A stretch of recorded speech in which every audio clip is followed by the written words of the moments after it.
Yeah, I used to be a better draftsman than I am now for 100% for sure, and I kind of like that I'm not as much. I learned a lot of rules, and now I'm really enjoying breaking some rules and learning my own rules. It's time for Gab and Doodle. Hello, everybody. It's me, Mark Hoffman, with Gab and Doodle. Let's zoom this in. Gab and Doodle. Woo!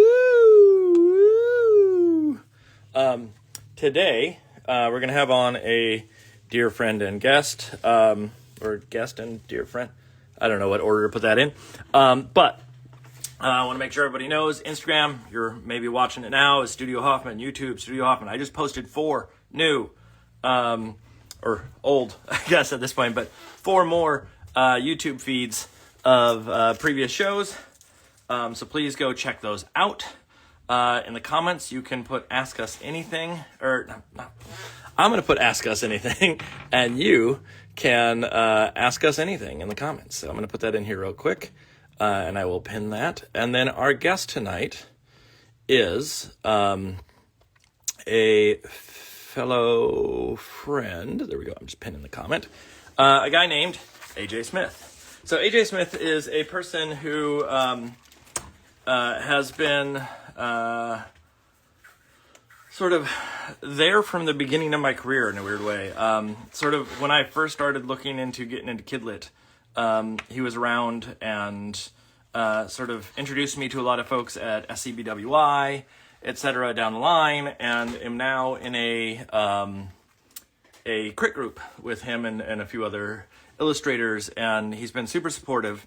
And he has a new book out that I wasn't able to get my hands on in time for the show. I've been extra busy, but called CATNIP MOUSE, that just came out, I believe, a weekish ago, maybe early last week, if I remember correctly. And so AJ will tell us all about that. Tonight, this is my sketch. We're doing a draw this in your style version of each other's work. And so I've seen the book many a times because he's brought it up in the crit group. But is this book here, CATNIP MOUSE, hopefully that stays on screen so you can see it. This is my old beat up iPad that I use down here. And really lovely work. This is a story that he's had for quite some time. In fact, I think the first time I saw it was maybe the first crit group that I ever went to with him. And so it's exciting to sort of see this book have come out. And so we're going to be drawing each other's characters from our most recent book. So I have this up so I can get color proper during this. Ooh, let's make sure I get that plugged in properly. So this is my version of his cat, the catnip mouse, and the dog having a tea time, and we can talk about that as we go in. In the meantime, let me let our special guest in. I'm going to flip the camera so you can see me. Boom, there I am. I matched the background. And so let me let our special guest in, and we'll get going. So, there it is. See if this takes.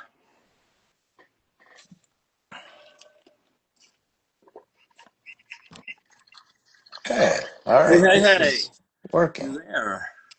How are you? Rock and roll. I'm good. I'm good. How Thanks for the was intro. school today? I'm still in my school duds. Normally I put something cooler on, but it is quite cool. I'm in the basement, which is my setup Yeah. of sorts. So it's a little cooler down here, so I've kept like this little sweater action on. But no, Warm. school was good. Yeah. For those who don't know, AJ is a high school art teacher. I have visited his class before, and he is inspiring the next group of artists to come up. They pass from his classroom, hopefully into my classroom, and then hopefully Just out into the feed them right world. in. We'll see what happens. But so you've been through this before. This you're, I think, the second solo return guest, Oh, if I remember correctly. It was wow. Bob Saya Jr. came back on once, and then I think it's you, minus Game and Doodles. But Yeah, so that's awesome. I'm I psyched to be here. already know a lot about you, but can you relay to the crowd that watches either here or on YouTube sort of who you are and what you do? I Even can though in a minute, but I gotta try this little flippy flip. So I'm either gonna be upside down or the camera will recorrect. Oh, nice. You're Wait, upside no. down. I'm upside down. Okay, well, that's how it's gonna have to be. Okay. No, Yeah. that This is is like not how I talk. Stranger Things. You're on the upside That's down and right. I'm right side up. All right, well, yeah, A.G. Smith, author, illustrator, high school educator, former animator, still animate a little bit, but Yep. that's my background, and yeah, trying to just crank out as much kidlit and other illustration work as I can, and creating, loving it. And then you also, how long ago did you sign with Carter?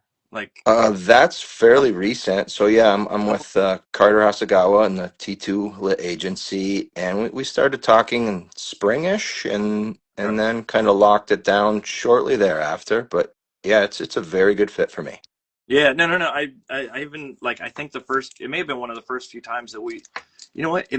I keep going back to the day that I knew you beforehand, but when I went to my first SCBWI, I remember it was you, me, Tara, and I think Carter and a few others went to dinner at the barbecue place. And so like that's where I first met a whole folks because he was there. He was working at Candlewick at the time, right? Yeah, he was an editor at Candlewick, and he was one of the people that I had always wanted to work with. So when I saw, and I had been talking to some other agents and, kind of feeling things out, but when I saw he was available as an agent and making a little bit of a career switcheroo, Yeah. although obviously very adjacent to what he was doing, yeah, very, very interested in that. So sorry, I'm fumbling with stuff to try to get It's okay. a better setup here, as if you could see I can what I imagine have going on. when I started out, I had some like weird wood. Okay. I don't even know what I built it out of, but it was this wood contraption, and then it was like a phone clip for your car that was holding the phone in, and lamps were hanging off it. It was a mess, and Yeah, so there's a little bit of that going on. yeah, yeah, little duct tape here and there, little Tim the Toolman Taylor For esque sure. I, treatment. I came down to the basement, so I've done my homework. I've done a little sketching ahead of time. I can see you have as well, so I felt feeling very ready to go. And then I come down to the basement, and my daughter's like sleepover setup is still like in full effect. The sofa bed is like all out. There's toys everywhere. It's like, oh, we're on, and how soon? Okay, Wait a so second, wait a second, wait a second. Is she having a sleepover tonight? yeah, so it's gonna be a lot. It's gonna be crazy. No, no, no. Yeah. Okay. She's not. She's a big helper when it comes to setting up for a sleepover, but maybe less so when it Okay. comes time to clean Okay. things up afterwards. And I can say I was a little apathetic on the situation as well, or forgetting that there was a sleepover. I just love the idea that like we're on here and you hear in the background like, well, Bobby's so cute, and I can't believe that you got a chance to talk to the class and everything. Bobby is cute. I might, I've heard, I've heard rumors. um, yeah, Anyways, so tonight we're going to be doing sort of a switcheroo. I'm drawing your characters, you're drawing my characters. yeah, I had a real battle of like when I looked at your characters, they're so like the shape is so specific to each of them, like this sort of round shape. I was like, how round do I need to get with this? Because I do draw this in your styles every once in a while, but it's rare. And so like I was like, oh man, I got to capture it right. But then I realized like that's not the heart of this. The heart of this is to like do your own style. yeah, And yeah. so like I went back and I'm trying to like blend the two as best I can, but we'll see how it comes out. The hard part for me is going to be matching your colors, Well, because I'm limited to like I'm trying to hit your blue, but I have don't Horizon try to blue and match. blue. It's blue. It's Yeah, blue, and it's your blue, but it's it's blue and it's orange, and yeah, so yeah, it's yours. I just kind of fumbling around and looking at yours. I was starting to do the same thing. I'm like making your eyes like, what am I doing? No, it's my yeah. thing. And but yeah, I always want to do these draw these in your styles, and I've only done like none or one or none. I don't know, not very many. So I I'm know. excited. This will be I'm, cool. yeah, I'm trying to think of when the last one I did. I mean, the last one I've done is ages ago. I've done like sort of fan arts for like gallery shows and stuff like that, but Yeah, drawing your styles is rare. So this will be interesting to see how it comes out, and then assuming that it comes out good, I'll send it your way. that'd Uh, be awesome. so we Yeah. have a version. I have my mom made one of my first book that I wrote came out. She made a cross stitch of the cover of it, and it's down Oh, at my that's studio wild. or around here. I don't know where it is, but so she did a stitch this in your style version. That's funky. So tonight again, I know that you have to get up early in the morning. How early? Wait, how early do you have to get up to get into school? Not very. So, I mean, I have a pretty nice commute of about 6 minutes, 5 minutes. So, um, I don't know. Because I don't get up that early, and we'll take this as far as we need to take it. I don't know if I'll finish a piece, because I think I was conflicted on how I was gonna work. If I wanted to work all traditional, and I'm like, well, I don't know. So it's gonna be mostly digital of what you guys see, and then I'll probably finish the piece separately, print some stuff out, scribble on it, and then I'll switch over to uh, off camera, or later I'll finish it, doing all that stuff I alluded to. But I'll probably switch to something else. New okay, book in the works, but I have to be kind of veiled on what what it I is? show. But Yeah. it's just going to be like very. It'll seem very just. I don't want Is to say it generic, but you'd never be like, that's his idea, and that's this big unique thing. And yeah, I don't think the publisher would even know. is it They'll one of the probably ones that I know about already, like that you shared in group, or? No, it kind of came out of nowhere that Carter got me. Oh, okay, It's cool. an early graphic novel, 112 pages, and it's one of those like, what am I getting myself into? But I got I think because the deadline's tight, but I yeah. think I always want to get looser. I'm so like just in awe of how, and I hear you say like, oh, my work is too precious, and I'm not being loose enough. I think you're right at the right like level, I think, in terms of how raw it is versus how controlled it is. So I want to get a little bit more unbridled. So I think You're having gonna a have to. very tight turnaround with Yeah, 112 pages will force me you're to gonna have to be a make little quick. looser. Yeah, you're gonna have to make quick choices with no backtracking of any sort. Yeah, Um, for sure. so I see Gina's watching too, which of course, hello Gina. Um, Hello, Gina. but again, conversation go wherever. You've been through this before, you know the drill. If at any point you need to leave, just holler and I will send you off. But let's switch to our Great. downshoots and start working and chatting. All right. All right. We'll see how that goes. Yeah, yeah. Oh, I say nice. it You've like got it's like easy. 7 cameras. I'm done. Are you done with it? Yeah. I'm all set um, up. Are you set up? all right. Buttons. Where's the switcheroo button? Here it is. It should be little circle data on Fantastic. the All screen. right. All right. We're going. Okay. So if I sign off, good seeing everyone. Yes. If you And accidentally disappear from the feed. Um, so, well, while you are setting up, uh, I did want to ask yes. one of the things that sort of for those that don't know the book, because I saw a cat mouse or a catnip mouse rather through a variety of stages early on to what now published, and I'm wondering a little bit about some of the for those who have had a chance to read it. One thing that's really interesting in it that I was going to make a joke about earlier was you actually did some like 3D modeling in the book, correct? Some of the blocks and things. Well, no, I didn't do 3D modeling. I took some existing blocks and photoshopped them enough where I wasn't like Okay. legit just stealing the blocks, Yes. Yeah. and Yeah. masking any logos. But I mean, it was like a fairly generic brand, I guess. But it was just like these wooden colored blocks, and I just changed the colors. There's a few instances of things like that.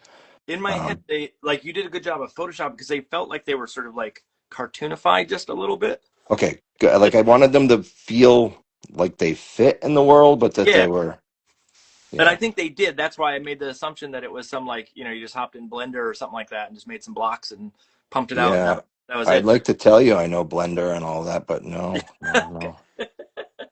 All right, um, so it looks like, does that look okay on the screen? yeah, Because that looks all great. right, because I'm That still looks great. standing up, but I'm gonna not stand up while I draw. You're not getting in a sleeping bag that's in the background. You're not I gonna. might, I might need one, but You got a pillow fort behind you that you can climb in. is Um, my head? no, All no, you're right, good. You're rock and good. roll. So tell us about the new book. Tell us All sort right, of yeah. the sort of I guess I want to start not with sort of where it is now, but the impetus, the idea of the Oof. book, and sort of I should have had more stuff to show in terms of where it really started.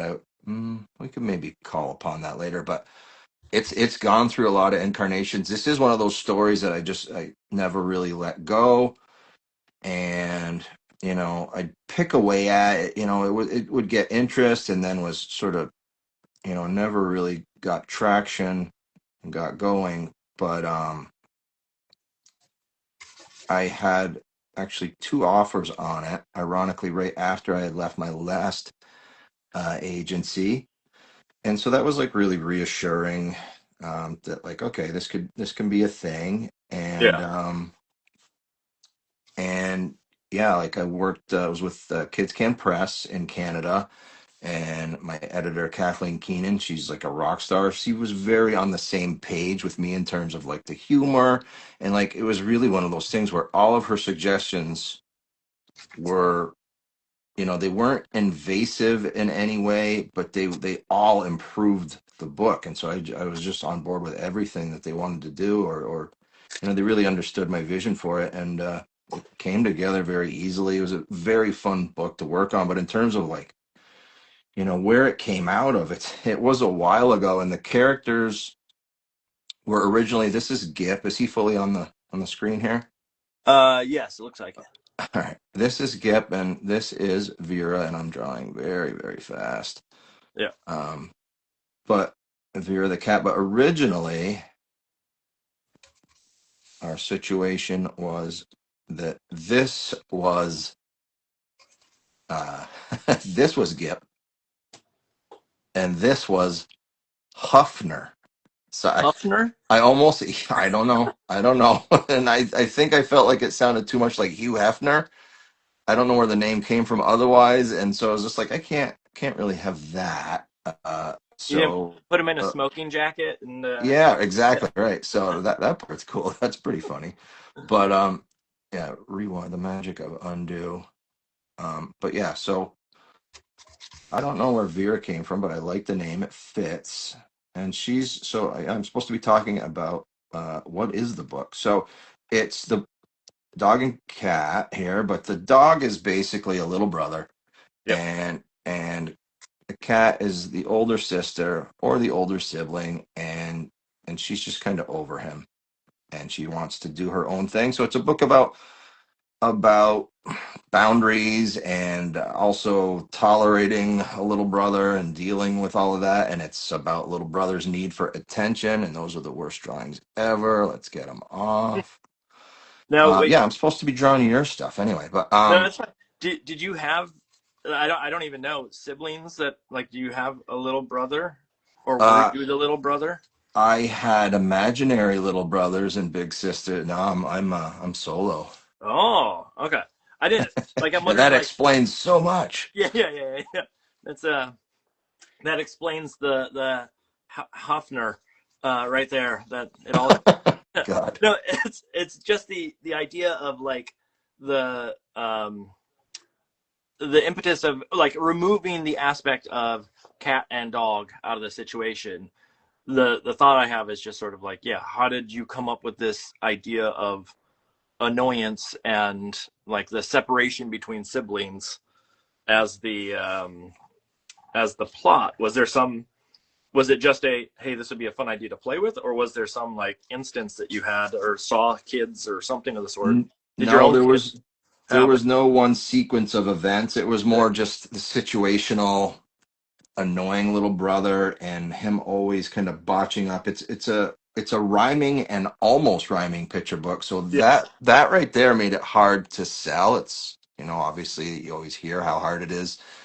And I don't think I was being subversive and just trying, well, I'm going to publish a rhyming book. It was just, it felt like that's what would the right fit was for this book. But it's rhymes, and it's assonance, like almost rhymes on purpose, where the rhymes get worse and worse the Yeah. more outlandish his suggestions are for Vera of how he's going to repair or fix the damage he's done physically and emotionally to her little toy, her little catnip mouse. Now with that idea of rhyming, that's actually a great sort of like I want to delve into that just a little bit. Yeah. Someone's asking what kind of paper. This is acrylic gouache on just tracing paper for now. But I hear the same thing. Josh Funk put out a really lovely post about sort of what's challenging about rhymes. Yeah, that's And so some of it's like soft rhymes aren't always great, or the forced rhymes can be really challenging and things of the sort. But when you decided to take on some sort of rhyming element, was there? I mean, obviously there's going to be some hesitation because you hear that like rhyming books are dangerous, and people are looking for, or that there's hesitation from editors. But what got you? Like, obviously you say that this felt like it needed the rhyme, or it needed this sort of aspect, but was there something in the text that, or in the plot that made you willing to take that leap of faith? Or I don't know, I'm not asking this well, but I'm thinking just the idea of like, you took a risk and obviously it yeah. I paid mean, off.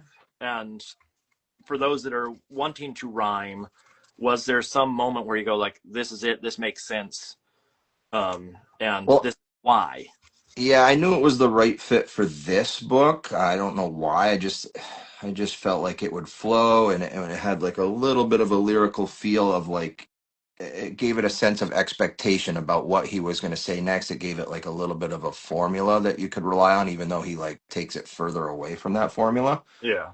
Um, but no, there wasn't really any trepidation. So you're talking about Josh Funk, and I had actually talked to Josh about this book right before it had gotten sold. About when we were in talks of with the publisher about making it happen. About like just something I hadn't considered. It's one thing to write a rhyming picture book. It's another thing to write it well Yeah. and and make all the syllables flow, all the cadence flow. So that's a whole other thing. But what I hadn't considered until talking about Josh is like, what's another reason that it's so hard um, to sell a rhyming picture book, and that is foreign rights. And if they're going to Yes. translate it into, it's, I don't know too many words that you can, any rhyming words that are both like two rhyming words that you're going to translate equally, or you'd have to have just complete synonyms. I don't know how you would do it. I don't think it's done. So that's the tricky part there is I mean, kind of lose out on that part of it. I worked on a book ages ago that was rhyming, and it had the word aunt in it. And I say aunt, I don't say aunt, but it was rhyming with the word ant. And so every time I read it, I have to like to a kids or anything of the sort, I have to preface my Can brain you and say, "Oh, you are going to have to say this different, otherwise it's going to sound really weird in the moment." And so that idea of the like translation is not even just translation. Sometimes it's accent. Like some people saying creek instead of crick, or crick instead of creek is going to be challenging. And so, um, right. so did you get feedback from the editors though, in particular, saying like, oh, why'd you do this? What's wrong with you? Why did you make this decision? Yeah, they weren't quite as condescending as that. Yeah, Um, we love it, but why did you do this? yeah. You Um, made you made a big mistake. We're reporting you to the authorities. You were not supposed to do this. Yeah, yeah, no, they were they were kind of on board with it right away, which was obviously reassuring. And then they took it to acquisitions, and that's where it was like, okay, well, this might not happen because of the rhyming, because of the foreign rights kind of thing, and losing out on language situations. But no, that does make it limited to North America. And again, it's a yeah. Canadian publisher, so even in Quebec, we're not getting the French version, but it's all in English, it's all rhyming, and hopefully it has enough of a follow. Was there Uh, was there ever a push from the editors at any point of like, would you consider changing it away? Like obviously there's that Not with balance. this book, no. Yeah, I just didn't know if It's they came back to you and said like, oh, there's this concern. Would you, even though they don't want it to happen that way, like they like it as is, but the sort of reach or the question, but you already answered. You said no. They were Yeah, comfortable. they didn't, and going back like a long time when the story was first played around with, and when I first started delving into it, I don't think it was a rhyming book, and it was a very different story, in fact, but still the same kind of playful. dynamic between the two. So Yeah. that remained. And so that gave it a little bit of a foundation to just sort of work the rhyming and almost rhyming words into. So Um, and I think that is a good way to work in general, to not start with your rhymes. yeah, yeah. Start with the story and then figure out the rhymes thereafter versus trying to make a beautiful rhyme and then you're going, it doesn't say anything or it doesn't go anywhere of any sort. Um, so one question I have, and this is just a sort of structure of writing, because you've written multiple books and none of them are in the same rhyming capacity that this one is. No, so But this isn't going to be a big Dr. Seuss, like that's going to be yeah, my yeah, my new thing of rhyming and almost rhyming. No, I don't know that it's a one-off. We'll see if there's. I'm always writing and always pitching stuff, but right now there are no yeah. more rhyming endeavors in the But I'm wondering docket. about the idea of the way that you wrote it with rhyming. Like, was there a process? Like, I can come up with a few words to rhyme with most words.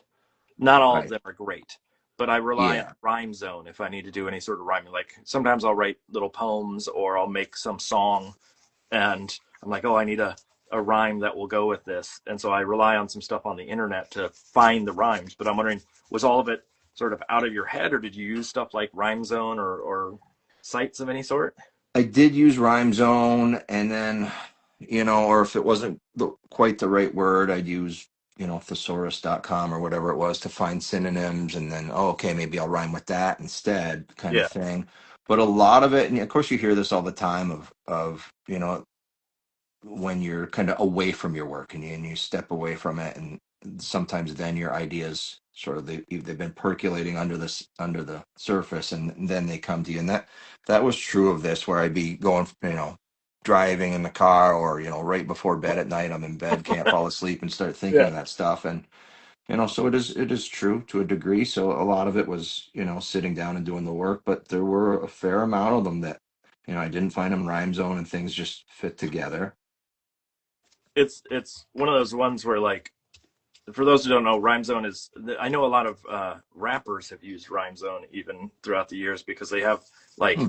here's a single word and then here's like a one syllable, a two syllable, a three syllable, etc. down the line. And so it's good for just rhyme structure in general, whether you're writing or not. But I know that it also sometimes I go on there and I'm like, I need one word that's going to fit with all this, and everything is. There's lots of words on there. I don't even know if they're real words because there's so many words on it. And I'm like, I don't know what half these are. And I have to go look them up sometimes to even figure out what I'm rhyming. But so with the book, now you've done a variety of sort of projects throughout the years. And there's always been sort of a unique, uh, a unique AJ style, which is there's a lot of like line shape. There's a specific, like if I had to pin your work down, there's a specific taper that you love in your line, if that makes any sense. Um, Yeah, yeah, I and guess it does. there's like a yeah, tapered line that like shows up in your work, this little arc that I see all the time. And I'm wondering like, I probably asked this in a previous session, but I want to talk a little bit about sort of the aesthetic and choice that you make in these books because of something like, Tea Time for is it Tea Time for T-Rex? No, Tea Time for Dinosaurs. Tea Time for Dinosaur. Was it Tea Time for T-Rex at one point? Why am I getting Uh, that book was a million different titles, and okay? kind of moved around quite a bit. That book was originally called Even Dinosaurs, I That's right. believe. Okay. But in this one, like the shape design of these of the cat and the dog are so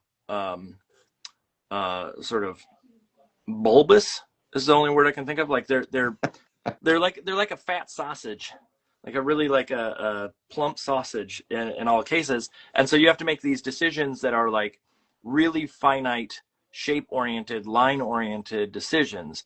And I'm wondering like how much of that now comes natural because you've been drawing with this aesthetic for a while, or are you still having to like draw, undo, draw another shape, undo, draw another shape, undo? Like how much of that is sort of the back and forth still at this point, or is it pretty locked in?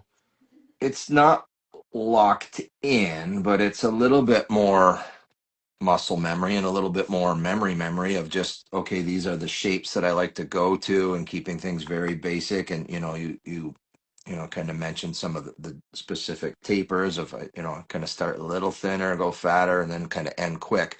Yep. That will come through a lot.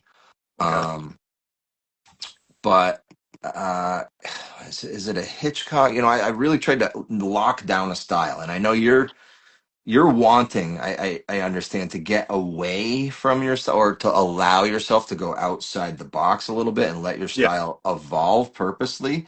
And I there's so much validity in that, and I know that I'll get back to that. And style, voice, visual voice, whatever you want to call it, is always sort of evolving, and naturally anyway, and I think needs to.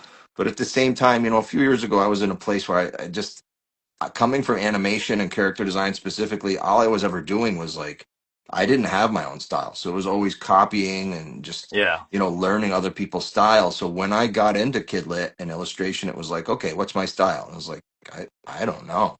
So I had to sort of make those rules. And like, for me, it was, I needed to, really say, what do I like? And it's like, oh, I like everybody. I like all this, all this old 50s, and all kinds of, so much that it was just, my Pinterest board was like overflowing, and I'm trying to just, I'll draw eyes like this, I'll draw a nose like this. No, I'm gonna, and so just constantly changing. And I love looking at other artists' work, especially older artists. Like, who influenced.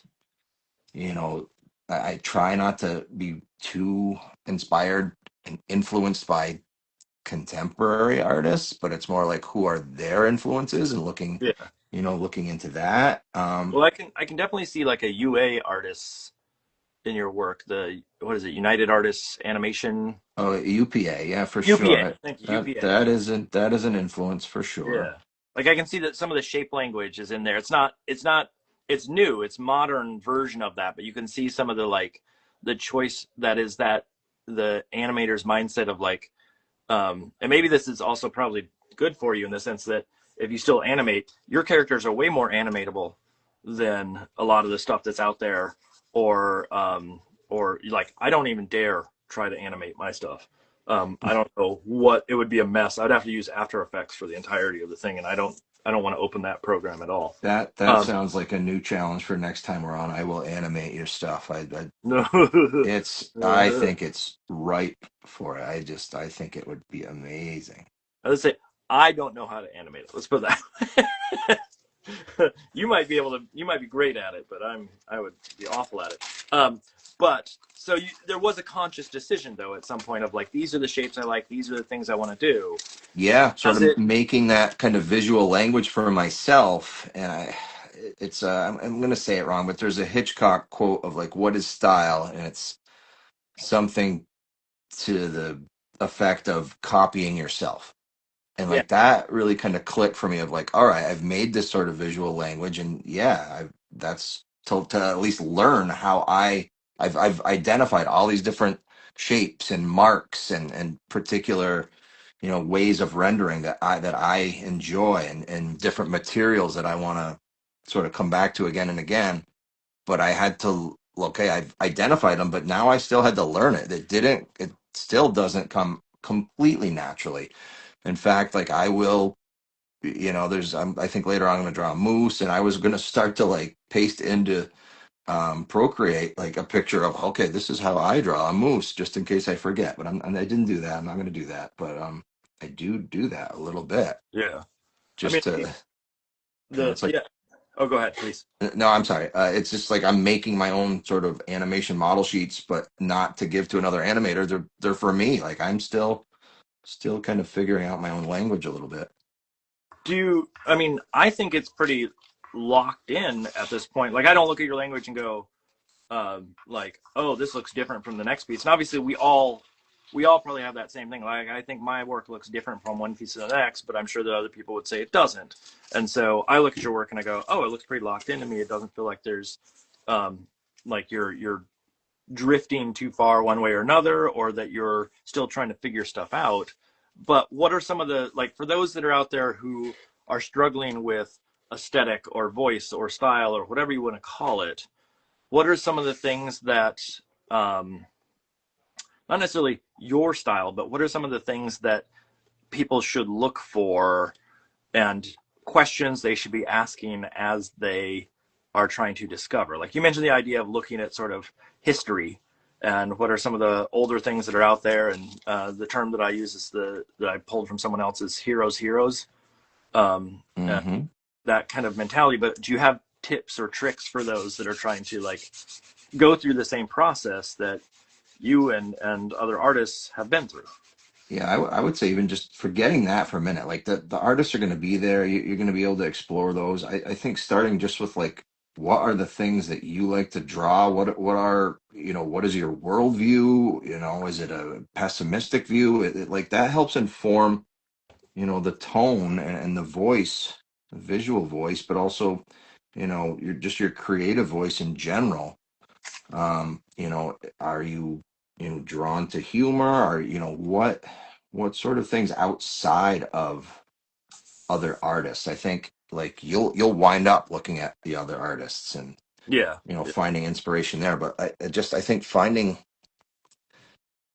I'm drawing kidlit stuff, so I'm in a way being sort of nostalgic, but not so much with the look so much as like I tried to identify what were things that I really liked maybe growing up to bring that same sort of feeling that I had looking at old books and just, childhood back. So my orange, I do a orange, you can see my palette here, but there's an orange that I use often that it's supposed to be the color of Tang, so I went back and really looked at, so my palette came out of like really strange places of like, there's like a sea monkey color, there's a Tang color, there's all these different sort of No, wait, were you a unique kid? influences or outside the box influences. There is a color, kind of moved away from it a little bit, but I want to bring it back. That was Count Chocula milk at the bottom of the cereal bowl when you're done. Okay. Did Don't you? you feel like there was judgment in that? Like, No, I know it. right? I How know. can you not be on board with Count Chocula? Well, I don't think I ate Count Chocula a lot as a little kid. Like Lucky Oh, you Charms. ate healthy. I see. No, not at all. And I still don't. But it's Yeah. Count Chocula was one of those ones that just never came into the house a lot when I was a little kid. We had other vices of sort.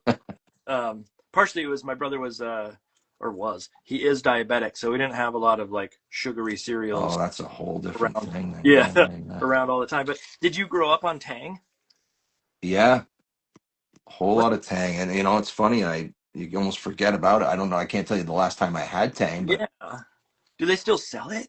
I think it's findable. I should have Tang here today. That should be my drink of choice to not just be inspired by, but to It's the drink of astronauts. It's exactly. yeah. There's You I drink have it, you are an astronaut. yeah. That's It's as simple as that. a good sell. I know there's some drink that's similar to it that you can get at the grocery store that's got the same like flavor, but it's not officially Tang. But I bet you they sell it in packet form. Uh, I don't even remember. Did it only come in packet form? It probably did. No, there was like this weird jar that kind of looked like, I don't know, somebody's going to be like, it didn't look anything like that, but it was like two, I feel like it had like a taper in the middle, Oh and yes, I don't know, but I know yeah, what that you're talking about. assy powder. Spaceship drink. Um, so that's interesting to hear that that's sort of like where the color palette comes from because I don't know if I have that same attachment to color in the same way of like, oh, this is the specific drink I had or whatever it may be. But I do have attachments in the artwork that are tied to childhood. And so that sentiment of sort of pulling from pre-existing um, experience and putting that into the artwork rings very, very true uh, in, I bet you, a lot of illustrators' cases. Um, were you, when you were growing up, were you a avid reader? Or were you like, was, I guess the first question is, when did you know Kidlit was the thing? Hmm. Start there. If that's the first question, when did I know Kidlit was a thing? Not until I started doing it. No, like so. I always wanted to create in some way. I thought, and when I say always, like 4 years old, 5 years old, like this is what Yeah. I'm doing. But I thought it would be comic strips, those big peanuts. My stuffed animals were Woodstock and Snoopy, and don't make fun, but there was like a smaller Snoopy I had, and his name was Cream Puff. He didn't. Charles Schulz didn't have him, but there would have been a Cream Puff if. Okay. It's, I'm, anyways, I'm trying not to make yeah, fun. I'm holding in laughter right now just from the right, word. right, right. Don't make fun of Cream Puff, like, Yeah. but Them fighting words. Yeah. so I never did comic strips, and I gravitated away from that. But then, through high school, absolutely, I was going to be an animator, and so went to school for animation, did that for a number of years. And I worked on the same street that Books of Wonder was on. My one of my first big Oh, animation jobs on Courage the Cowardly Dog. They were just a couple storefronts away from Books of Wonder, which is a amazing bookstore that I've been fortunate to present at. And just like it's like the store to me yeah. um, for kid lit. And I would walk by and be like, "Oh, that's so cool!" And in my head, I was like, one of these days, I think I'd love to do a children's book, but this is like an embarrassing thing to say. And the entire time that I worked at Stretch Films for On Courage the Cowardly Dog, I would walk by at lunch or before or after work and see Books of Wonder, look in the storefront. I never, ever went in for the entire time that I worked there. Hmm. But then, it wasn't soon after. It was just ironic that after I left, I would be in Books of Wonder quite a bit and just be like so in awe of everything. But yeah, the entire time walking by, yeah, I think I'll do that someday. That's, Um, was it? Do you think it was just because you were on lunch break and you had to get back? Can we chalk it up to that? Like we you're can like, chalk it up to that. I don't know yeah, if that's the legitimate truth. excuse, Yeah, but it was like one of those things that like, oh, I'll go in there at some point, and I just never did the entire time that it was like literally right there. But yeah. but I went back and I love it and it's the best. And, I lived in New York for about 10 years and all. So, I certainly have spent a lot of time in there since working at Stretch Films. And anytime I go back to New York, I try to go to Books of Wonder for sure. So, thinking about the idea of you growing up thinking either comics or animation of sorts, were you a kidlit kid? Like, were you someone who was constantly reading, or was that, um, Yeah, as a young kid, yeah, like, some of the standard stuff for sure, like um, Dr. Seuss was up there. yep. Um, And then I got in, I can't remember what they were, but I remember just being really drawn to a lot of chapter books. They're probably more generic, just stuff I was finding in the school library. But I know that it was in the second grade in Mrs. LaFave's class when I first like wrote a story. And I remember writing mine was like it needed to be, I don't know, like I'm just being hypothetical here and speculative about what it was, but let's say it had to be 2 pages, and I just wrote like 10 pages, and I just suddenly loved like the experience of writing. And then when I you had to read it in class, and I was just up in front of class the whole time and kids are laughing, and like that was like okay, that was sort of a moment that was like I like that. Yeah, it clicked, or you saw the potential at that moment. It's when you get a laugh, that's a good Yes. sign. I can think back to like poems that I wrote when I was in school that I got a good response to that sort of made me enjoy humor and jokes and always enjoyed sort of comedy at that point. Um, with now obviously like you're in animation, you're doing stuff for various shows and things of the sort, and then with the first book, the sort of the leap of faith into books, was that something that I mean you knew at that point that that was probably something you wanted to do, but was it a scary venture? Was it something that uh, felt like you were stepping off a cliff of sorts? A little bit, it was like learning new stuff on the fly and like what is similar to what I do now with animation, what is different, and learning how publishing work. I went to as many like SCBWI events. I don't know how I learned about SCBWI, but I started going to a lot of those and just doing more. I took writing classes all through college, even though I was an animation major, Yeah. and I read a lot of writing books as well. So it was always sort of like, polishing that part of it on the side without really even necessarily knowing why.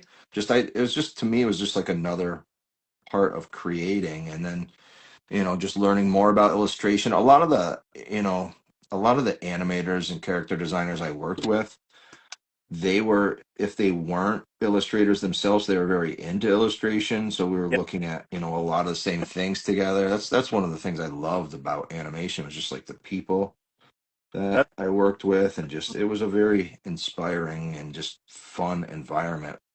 it was surprising to me when I first got into the animation studio, and we I don't think we overlapped, but we worked at the same animation studio at one point. Yeah, for a little Um, bit.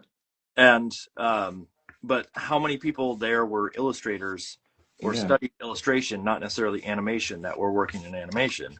And obviously there were people that were pure, like I went to school for animation and things of the sort, yeah, but it really came down to just who has good drawing skills, who has good character work, who understands story and timing.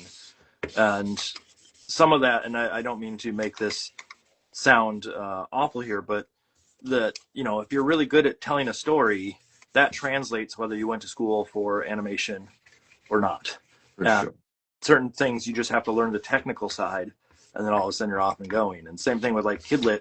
There's a lot of animators that go into Kidlit at a certain point, and because it is essentially what I describe as sort of a storyboard of sorts, or it's, you're keyframing, you're getting the pose that's right. That's, you don't have to show the motion, but you got to show the right pose for what you're doing. And so it's interesting, that sort of like crossover that happens, and to hear that it was the same, especially in the studio that you were in at that point.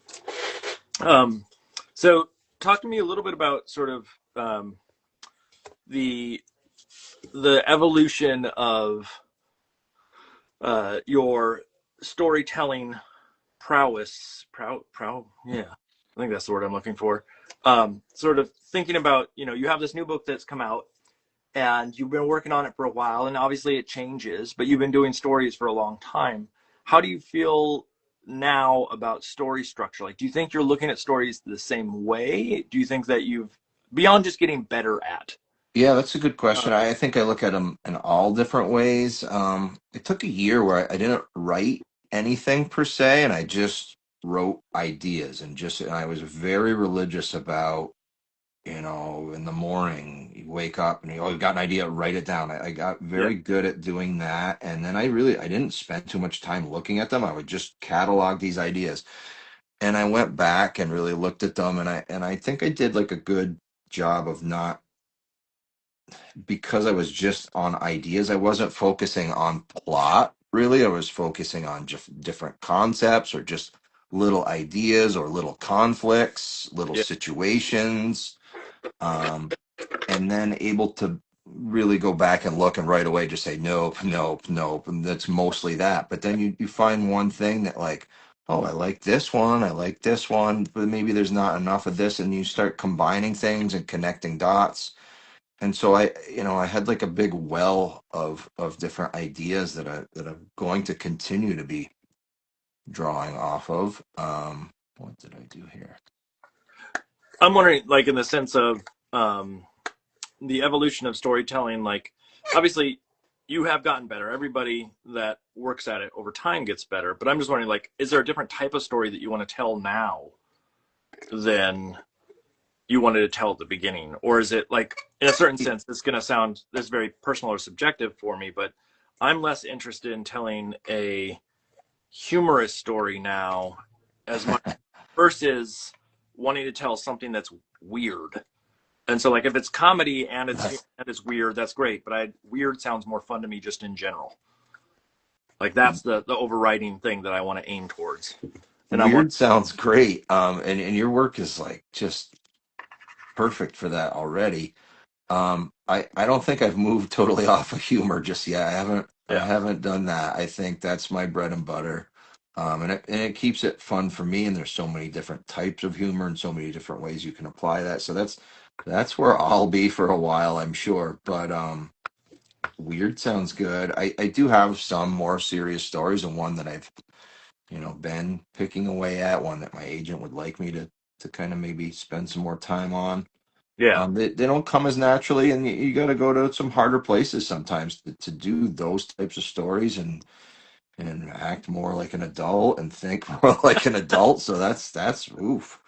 And then Um, but I act could see more like, doing that. I think for me, being less about like having to have like a 3 act structure and allowing for other types of stories, and like yeah, that comes very natural to me, and I like plotting, and I like character development, but I don't think it's the end all be all, and I don't think it has to be. I think, I think it was, I was listening to Bob Stack, and he's just, kids love lists, so why can't a picture book be lists? Well, it can be, like, it can be a lot of different things. I don't think you have to pigeonhole yourself and just to like, sometimes I think, the token things you hear at maybe like SCWI or in a beginning children's writers book, or just maybe some of the things that, editors are saying, not because they're not valid, but because they just don't want to be overrun with the same types of things, and just things yeah, that maybe aren't going to work. And so they go to the tried and true thing. So I think I'm allowing myself to go outside of that a little bit.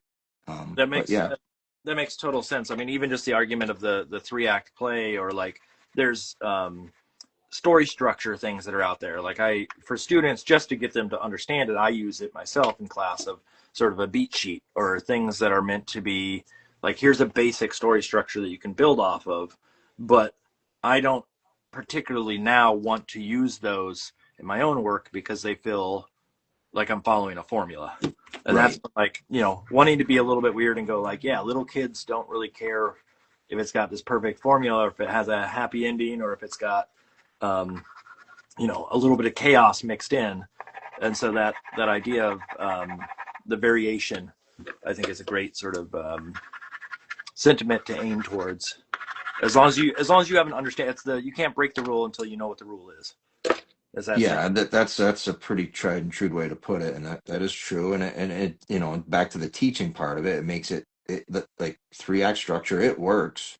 So like, why not? And like, yeah, it's a great place to start, and a great place to go back to when things aren't working, Yep. Yep. right? But yeah, I think there's more to story than It just doesn't. that. It doesn't have to be everything. The 3 act play doesn't have to hold true. And I think when I first started out, there was a lot of this like, well, that's just what's got to be 3 act play. Right. How That's how a story works. And I think it was just not necessarily uh, naivete of sorts of mine, but it was more so just I didn't know that I had the capability, or that I guess maybe it is a little bit of naivete in the sense of I just didn't know what was all out there, because my experience was very limited at the time of what Kidlit can be and the expectations.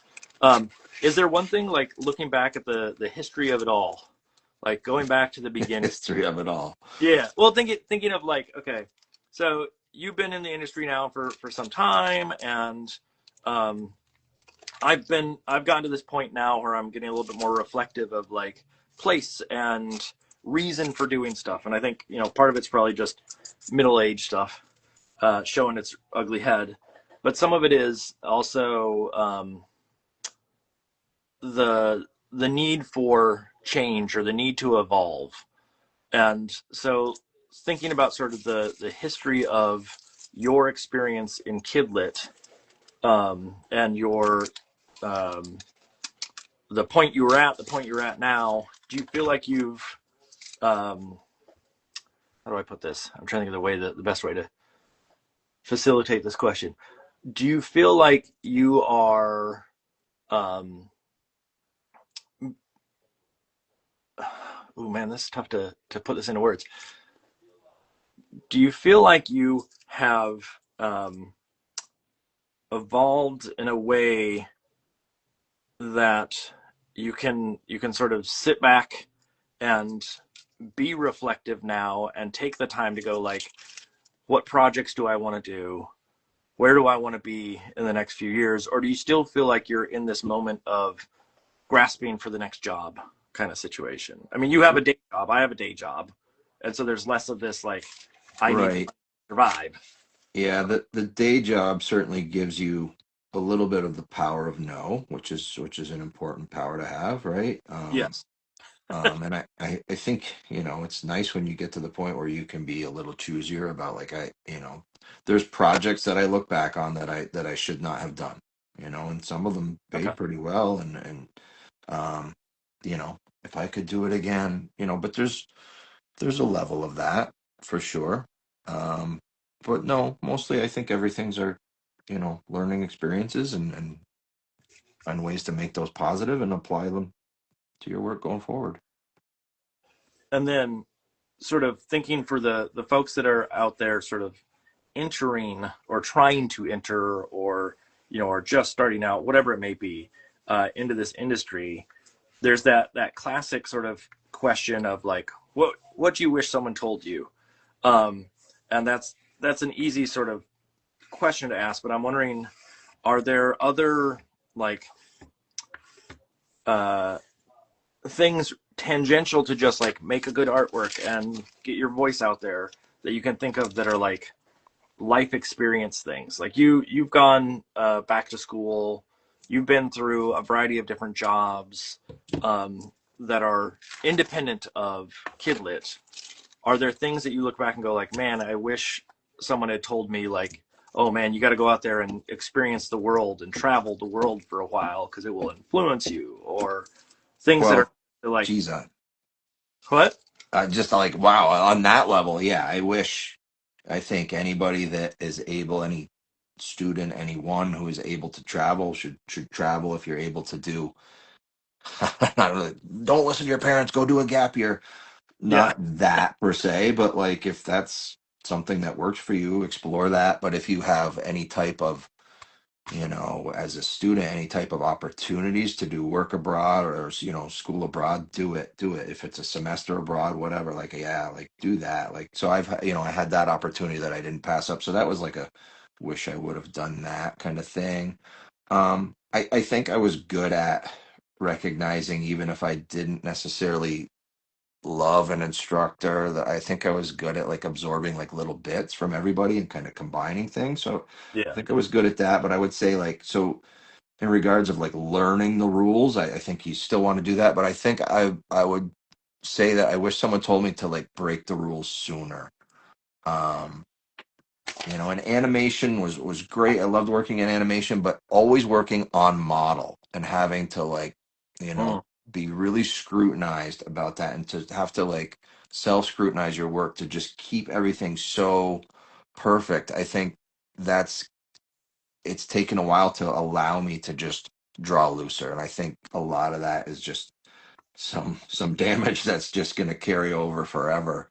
Um, that it makes it really hard to not be too precious at times and like to like purposely make my work all be on its own, model. Yeah. It's like one thing to follow, like how I talked about, I'm trying to follow certain style guidelines that I give myself, and I think for where I'm at, that's a good thing. But um, I'm still like trying to like, well, that shouldn't turn like that. That wouldn't turn like that in actual space. Like, how would this? I still think of like, how would this animate, even if I have no reason of ever animating it? And it's like a Yeah. need to break out of that. I mean, I Um, that makes total sense, especially with like it's ingrained in you, whether it's through the job of animation or it's through school or whatnot. Having the faith to go, I don't need to play by the the rules or the standards that were set before me earlier, and give yourself the freedom and the looseness is a challenging one, I think, for every artist in general, but especially when you're starting out, or trying to like develop a new style or things of the sort. Um, do you do you feel like to this day that you're still evolving on a sort of exponential rate, or do you think that it's slowed down?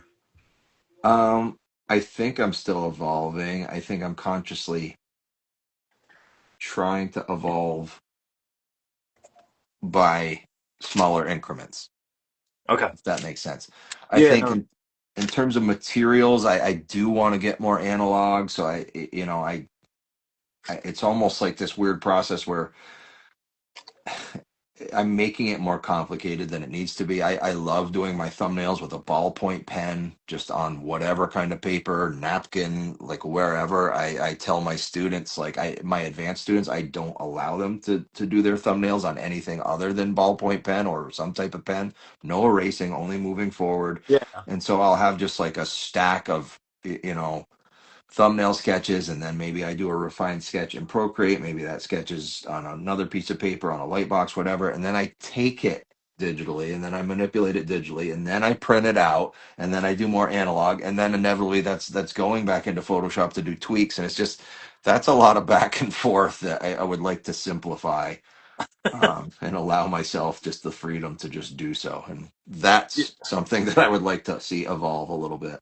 I imagine Just your students probably are not happy that you're forcing them to use a ballpoint pen to draw with on a regular basis. But I understand the idea, but there's so many students. I mean, maybe it's different with your students, but I have so many students that are reliant on stuff like Procreate. Well, that's a big reason that I make them Yeah. And so just go the ballpoint pen route. Can you guys see the lights flickering? I know I've got this kind of zoomed in here, but can you see no, like, all I don't. right, because the lights are going bananas in the basement, and I might No, take a I don't. little. I'll just talk louder as I go and fuss with Yeah, the I don't see lights in all the this. background. All right, Um, that's good at least. Yeah, no, it's specifically because you know Procreate's great, but it's great for professionals, but it's very easy to learn for students. It's very intuitive, but that means like every student has one in my district. They almost all have iPads of their own. If it's a school iPad, it has Procreate on it. oh, really? Yeah, and I mean obviously Procreate's fairly inexpensive Yeah, anyway. Um, but yeah, they all love it, but I don't think it's a good tool for learning how to draw because of this. Undo, undo, undo, yeah. undo. I don't think that trains you how to draw. I think it trains you how to be over perfect and not trust your own arm and your own eye. That's I agree 100% on this, and it's not a slight at digital; it's a slight at the right time for Yes, which great tool, argument. not a great learning tool per se. I mean, obviously, the ease and access to it is wonderful for students compared to some of the other programs and things that are out there. But um, yeah, if you don't trust your gut first, then you're going to rely on edits and the correction method as your sole like creativity. And I don't know if that's a safe bet for a lot. Yeah. So, um, talk to me a little bit about sort of the art and teaching side of things. Like obviously I'm teaching at a different level of students, but there's one of the things that I really love that people ask me about is sort of, are you, is it nice being around other people making art? And of course it is. Um, but you're dealing with students who sometimes uh, are not necessarily excited about art. Like sometimes it's a requirement and they haven't chosen. I mean, maybe I'm wrong. Maybe the level that you're at in the teacher or the classes you're teaching are a little bit more advanced, but high school does come with some requirements that you have to take independent of your interest level. All students are always just so thrilled to be in Mr. Smith's class. Are you kidding me? Yeah. Yeah, no, they are not. But but many are, Yeah. and sometimes when they're not, that can change, and they might become that. No, I think I have a good rapport with kids, even kids who don't want to be there. I think that's sort of my goal as an art teacher. I love working with kids that are on a career path. I love fostering that, but I think kind of the goal is as a high school art teacher is to be, finding those connections for kids that like, where does art fit? I just, why am I Yeah. here? I'm here because my guidance counselor said I need the credit to graduate, It's the so the argument that I make with students is the when it comes to grading, there's always this like you get the teacher evals back in school, and you always like, oh, there's this one student who wrote, and you don't know, and at Montserrat, it's you don't know who wrote it, you just know that someone wrote it, and you always get one that's like, I, I love this class, blah blah blah blah. The teacher was great, and it's wonderful to get those, but I'm more concerned with the ones that are like in the middle, that are and there's when I say in the middle, It's okay. it doesn't matter what you do, they're not going to like you. But it's the ones in the Yeah, that's a thing. But that make a bigger impact. If I can reach those kids and get them to be excited or whatnot, that's the goal. Is, yeah, and so I can imagine that is rewarding. And then you also get the aspect of like, you have this professional career outside of teaching. How much of that comes into the classroom itself? um, a fair amount. I like to share with kids. I don't like to I don't like to talk about myself. I feel like I just get sort of like kids don't want to hear like me like going off, and I just feel like I'm being too like self-promotional. But I like to share my work when it's relevant to what we're doing, and a lot of times it is. Um, and I think it gives you like a little bit of clout in the classroom. I like to think it does. I don't Yeah, know if it does, but I think it does. Um, and I think, you know, did we meet at Montserrat? Is that when we met, or did we know each other prior? I think we met at Montserrat. Okay, yeah. So you were my boss for like a smidge. And I still tell kids today when, like, if I'm giving a lecture, I try to chunk all my lectures into small amounts, but particularly I'm fortunate to teach APR and I'm honors illustration class, which I love both of those, but I might be a little bit more wordier in those classes and a little Yeah, bit heavier in terms of like the content that just has to be me talking at them. I hate to do that, but I loved being at Montreal. It's still my favorite class, the children's illustration class that I taught there. Um, I loved, but that was a 6 hour class. So I always bring that up when kids are just like, oh, here he goes again. I'm like, this yeah, could have been 6 hours of Mr. yeah. Smith. Yeah. That's It's just this is like, what are you even saying? six I hours. the same thing with students when they talk about crit going long, and I'm like, you should see what grad school is like, because Oh wow. those crits would go for a day, kind of situation. It wasn't just a 3 hour thing. It's that same argument though, where they like, man, this is going on forever, and you can see their eyes drifting. I'm like, I'm trying to stay on the ball, and I'm excited about talking about the work, but you can see that like they've lost interest, Yeah. and you have to pivot fairly quickly. Let's take a break, everybody. Let's I go. was so excited, like the last week or two in APR of like, I get they're going to be so happy to hear more about how not just what the principles of design are, but how they relate to composition. We're going to talk about tropes. We're going to talk about not being cliche. Oh my God, they're going to be so thrilled. And I was passionate about it just because like these are not the things that I had in high school that I would have loved. I honestly would Yeah. have eaten them up, or Yep. maybe I wouldn't. Who knows? But I had art, and I tell them this all the time too. And in my high school, we had art, and Yep. when you were done with art, you had the option of taking art again. Yeah. And I Dude, loved my high school art teacher, but it should not have been called art. It should have been called stippling, because this oh, is all really? you heard. It's just you Bang did bang bang. over and over and over again in that class. Yep Um, yep. with one of the things that I always hear or get questions about, and I'm wondering, in the situation with the teaching and the experience in the classroom, sort of the inspiration back and forth of, you're there and you hear students talking about things and discussing new ideas for their artwork. How involved do you get, like, as an art teacher? I look and I go like, I don't want to put too much sway into them, but I also, like, historically, I have my reference points and I have the things that I think make sense for illustration students, and I can go like, well, you need to go look at this artist. And then sadly, a lot of those artists are like, 1980s, 1990s, and don't connect with those kids in the same way. And I'm wondering, like, Mm, um, I want to be an influence, but I also want to be careful that I'm not influencing them in the wrong direction. And I'm wondering, just because of that age gap, of the age gap for your students to you is different. It's not drastically different, but it is different than the age gap that I have in the class. And I'm yeah. wondering, like, do they look at you and go like, oh, old man Mr. Smith is spouting off these people that I've never heard of, and you know, they're not in K-pop, monster or whatever, demon hunter, I whatever tried that to I is. tried to watch that. I know I gotta. I don't know. I'm Yeah. probably not gonna watch it. I'm just bullshitting. Wait, Like I'm not gonna watch it. Like we'll do you just know say what that. 6'7" means, or 7'6" or something? 6'7". Do you All know what? right. That's a swear word in Mr. Smith's class, and it's a swear word right now. So we're moving on, Mark. Like I feel like my kids paid you to say that. No, but do you, do you actually know what? I don't know what it means. My son tried to describe it at one point, and I It still don't. doesn't mean anything.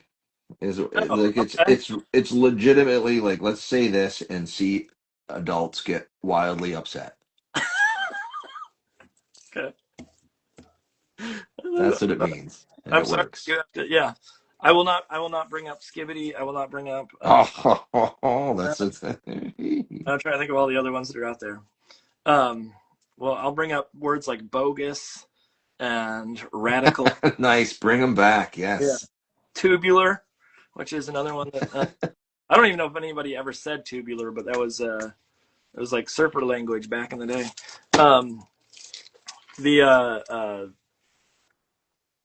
that idea of having to teach, I wonder a little bit, and maybe you can answer. Oh, there's a question here. I'll get to the question here in a second. But Oh yeah, you, there's other people here. you have to Other know people. what you're talking about um, when you're doing. When you're teaching, nah, I don't know. That's overrated. Well, like I hate doing lectures. I absolutely hate doing lectures because I don't remember names. But when you're like, I can remember names of the people that I love. So like if a student has work, I can be like, oh, you know who you need to go look at, and it's some artist that I have on the shelf over here. But I can't pull up, like my wife. We were talking about art history. I couldn't tell you a Manet from a Monet from a whatever, because it's all washed away out of my brain after school. Yeah. Like you have to maintain some of that though, right? Yeah, for sure. And some of it is some of it are the same projects, the same lessons. So you're talking about and referring to the same artist. There's that level of it. Fortunate to go on a lot of school. I wouldn't even call it a field trip. Like we do a annual trip to New York for pretty much 3 full days, and so it's a very art immersive with lots of visits to art museums. So, I'm being exposed to new things each time, but there's a lot of carryover. So you're seeing a lot of so there's that familiarity of knowing artists. On the more advanced level, particularly AP, they really have to do their own research, but I'm trying to like guide them towards, Yeah. I'm always like having to make myself do some of the research to just show like who some artists are that might correlate to their different explorations. And in AP art, it's their sustained investigations, their sort of ongoing exploration of a particular theme or idea. And there's going to be, obviously different artists that inform them in different ways. And so sometimes they just don't know where to look at all. So like Yeah. I have like just in that class, they have to come up with five as a starting point, and I will give them five as a starting point. And so for some kids, it's like, oh, I got these five like in mind right away, and I might not know the names, but maybe another student, looked at some of these, and so I have them cataloged somewhere, and that's one part of teaching that I like and I'm always working on even in the summer is like if I see an artist, I'll take a picture of it, I'll write it down, so like I do have like a well of artists that I go back to, not necessarily that I'm being influenced by, but maybe, But they. but yeah, like save for a rainy day for a student kind of thing. But do you think that the like, and this is just from a teacher to artist sort of question. Because I'm teaching illustration classes primarily, most of the stuff I'm looking at is illustration work. And so, there's an understanding of that world, but I potentially have lost track of some of the like current contemporary, fine art world and things of the sort, Hmm. historical. And I'm wondering with the fact that you're sort of in it still in that sense, do you feel like that some of that weighs into some of your art making in general? Like, do you think that? To my own art making. Yeah. Yeah. I would say, there's different ways that you're informed and inspired in the classroom, but I would AP art particular, there's some ideals and ideas that I use in there that are very reciprocal in terms of how I work. And there's do you know what synectics are? No. Is Okay, it so it's a new thing for you to explore, but it's all about ideation, synectics. But there's like these. syntax? It's just so it's all about no, it's all about just Teach me, Mr. ideation and like combining different ideas and rethinking ideas and you know you know changing this idea, looking at it in an ironic way. Like, how many different ways can you look at one idea? Can you, subtract from your idea? And it was something that was suggested to me, and then I really didn't find a lot of information on it. And so I've had to sort of just piecemeal things together. There's some older books on. I'm going to talk louder and just step away for a minute. The lights are bugging out in here. I got to fix them. So there's some older books I found that sort of allude to it, synectics, but it's a useful way to sort of. Oh my God, these lights! All right, they're gonna have to get That's dim for a minute. I hope you guys can see me and still hear me. I'm coming back. I I'm think coming back. it's our feed is blurry right now, and hopefully it resets itself. We'll give it I a. think maybe it will. Will that It anything? it still looks okay on my end. Oh, okay. I thought you said blurry. Okay.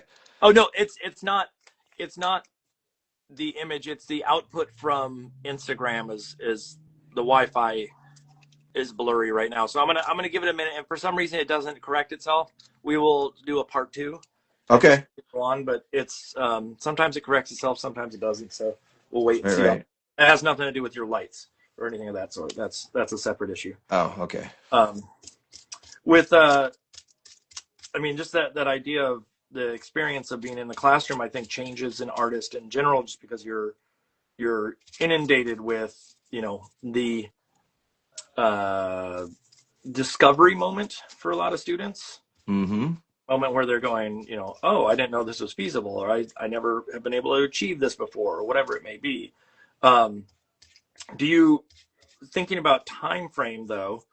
Um, you're in an environment where you have to keep up with lots of accreditation and things of the sort, and then you Yeah. have to go home and you have to work on your own stuff, and apparently also tear down a slumber party that was left in its location. I'm wondering about sort of um, your upkeep of art practice Uh, and there's no problem with the upkeep of art practice. That's all we're doing.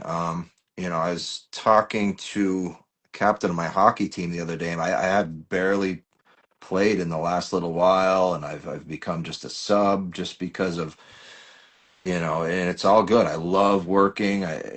I love being busy, but I was saying like hashtag work balance, you yeah, know, like so there's there's that. So I leave school and I'm working and I'm trying to get better about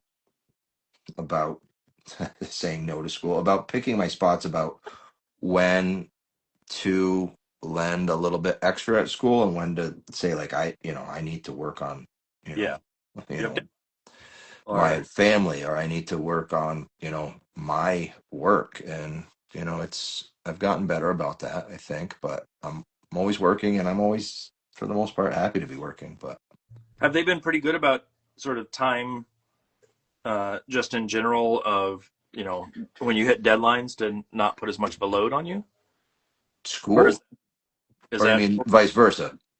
or yeah, or vice versa? Yeah, yeah, yeah, Well, no. And I think last year was like the first year ever where all my freelance lined up in the summer, and it was just like cranked out a ton of work, very productive year. And then school came, and like, okay, like things just timed out. But it never, even when it seems like it's going to do that, like you line some work up in the spring, okay, this will start in the summer. Yep. it starts in September, and so does school, and like that's just the way it is. And like I've learned to just roll with the punches, and just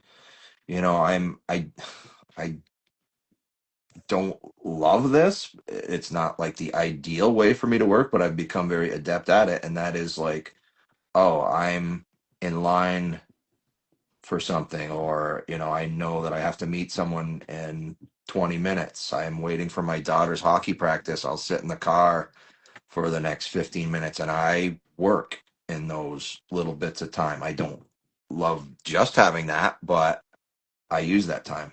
Become very, very adept at being productive in those moments. No, that makes sense. I mean, I think some of it is also my situation of like I can't bring all this around with me, and so I have to be reliant on sort of like studio practice. And so I'm always, the nights I get home from work, my first inkling is not let me get down in studio. Um, it's I'm so tired and whatnot, and then finding time to sit down. It's not like what it sounds like for you is it can be a minute or two here or there, and the setup of this is a little bit longer than that. So I always that challenge of like when and how to work has been an interesting debate. Let's put it that way. Hmm. I do notice that the feed is still funky. So what I might suggest that we do is take a little breather for a second, and I will restart the feed, and hopefully that corrects itself for the rest of this. It basically means I need to restart my phone. All right, and Mark, what does that mean for me? It means for you Can you that guys? Here's a question: do you hear my dog, who is upstairs, jumping around and going bananas? no, not at Okay, all. that's good. That's good. All right. Who's over there flickering the lights back and forth? He's responsible for that as well. Um, no, I don't hear it at all. At least on my end. I don't know if the All right. audience is picking it up, but Yeah, uh, let us know. but I'm. It's been blurry so long. So all you need to do is just pay attention. I will send you another invite to Okay. join, and at that point, just sign on, and we'll be good to go. It'll probably take about 2 minutes. All right. Is the gist of it. So give me 1 second, and I will get that restarted, and I will be back. Sounds good. Hello, hello, hello, everybody. Welcome back to Gab Doodle Part 2. I'm going to let our special guest in, but I'm going to put Ask Us Anything in the comments here. My special guest tonight is AJ Smith, who I will let back in 1 second. Let me just post this comment and pin it. Whoop, there we go, pin the comment. And now let me let our special guest back in. Feed.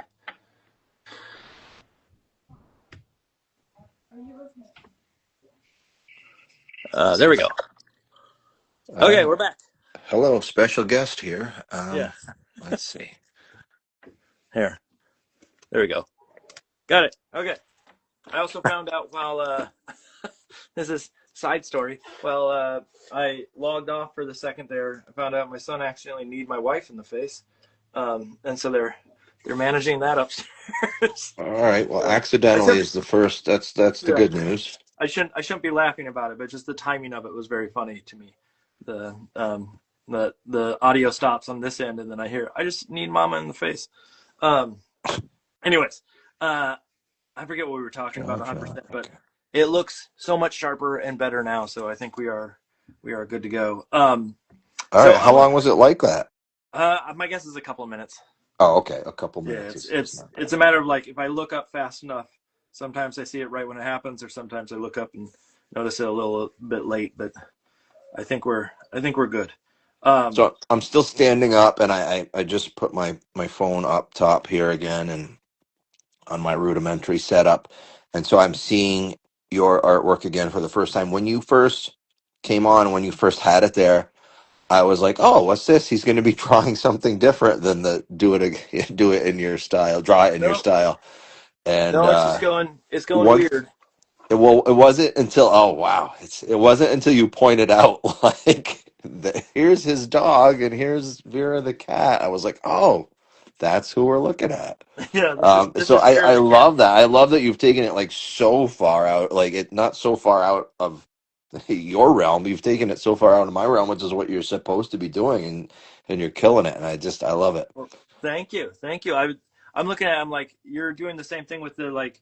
the ability to get the shapes so sharp. Like you were, like I said, you are a shape and edge and line person that I don't think I could manage line.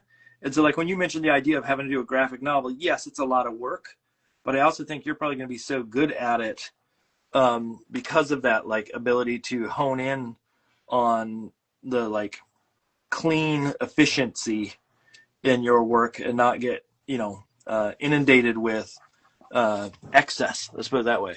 Um, Well, we're gonna find out. yeah, we're gonna cross our fingers on that one. This will be when you come back crying on the next time. You're like, I finished it. Uh, then we can address, hmm yeah, all of that.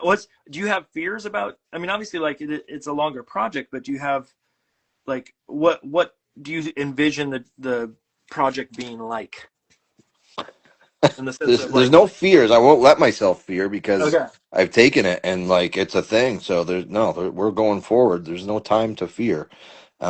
We got to get it done. But I think I'm going to learn some things along the way, and I'm hoping, like I said, that it's going to sort of inform the way I work. One thing that saves me a little bit is it's black and white with one sort of spot color or accent color, and so that will make me have to be a little bit more efficient with with time and with my just creative choices in general. yeah. Do you think that like one of the questions I've always had, and I'm Yeah.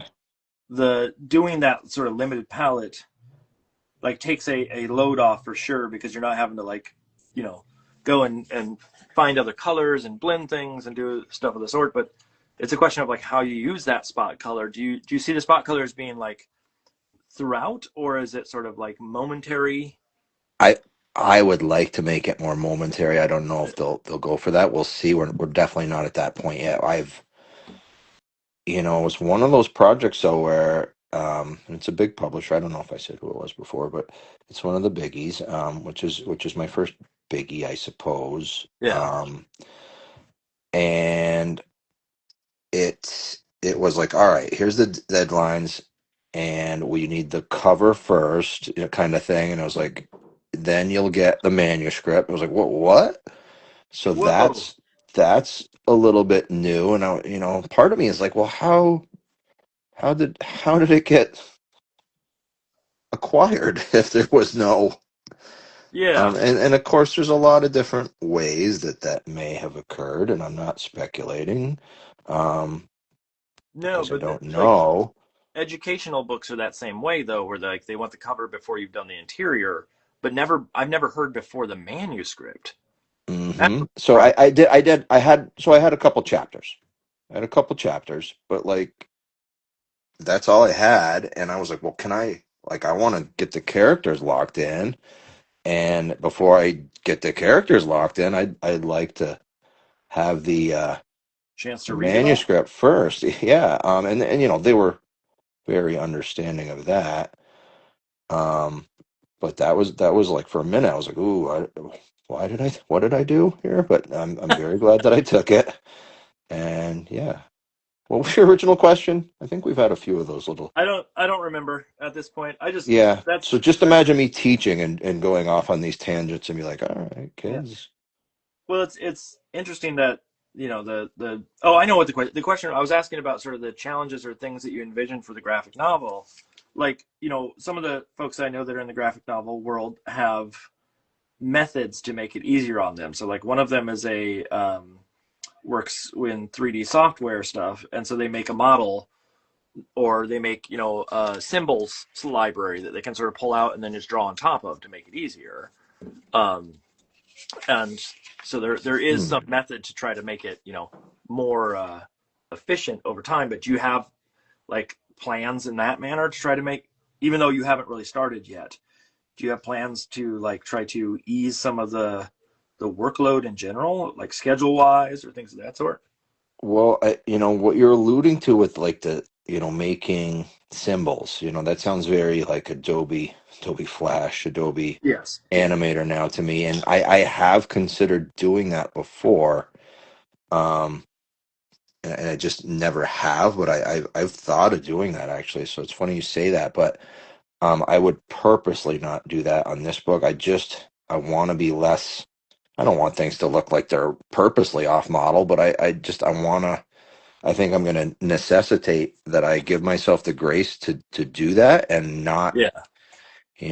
I think I'm just going to rely on just like straight up like flying and getting after it and just doing the drawings and a lot of times I iterate again and again and like here's the thumbnail, now here's a refined sketch, now here's a final sketch, now here's my final line work, and I don't want to do that. I don't know that I'm not an artist who can just be like, here is my thumbnails and like that's the final, and I have so much respect for artists who do that. I love seeing that, and you do that to a degree, and just that like you just cut this piece of paper and now that's your line, that's your shape, and I love it. But I've always been kind of like over iterating, so I want to get away from doing that. So that is a process that I foresee like out of necessity, like somewhere I wanted to get to anyway. But I think that's something that this book is going to force me to do. I hope it does.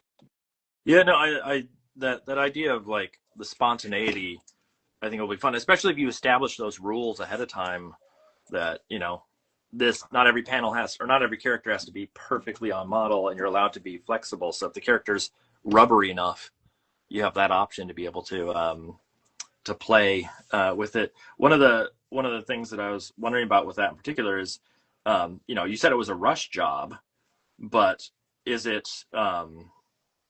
did they give you like a decent amount of time, or is it do you have any sense of what the time frame is? It's enough time. It's early next year. The whole thing has to be taken care of and Like early done. 2026? Hmm. Okay, yeah, that's still a lot of work to get done in that time frame. That's crazy. I This envy. is the part where you lie to me and be like, that Yeah, seems like totally no, it's totally feasible. it is feasible, and I envy the idea of being able to tackle a graphic novel. The way that I work does not make sense. I just the equivalent of handing off a standard 32-page book takes some time, and I do not have the ability to put in more time than that right now. So I would be staying up until I don't know if I'd ever go to sleep is with the way that I work. And Um, and you prefer to work late night, right? no, Oh, you don't? Okay. Well, all right. That's out of necessity. that's it's. I mean, you've been to this. It's kid and job and things of the sort, and so it's like the time that I can find to get in the studio by myself tends to be nighttime. But like this last book, I just sent off the finals on Friday, maybe. I think so. Maybe Thursday. But the equivalent of my goal was not to work on late nights and weekends and stuff, and I ended up having to just to meet the deadlines that I needed to meet. Um, but it's still, I would prefer to take it a little easy. Let's put it that way.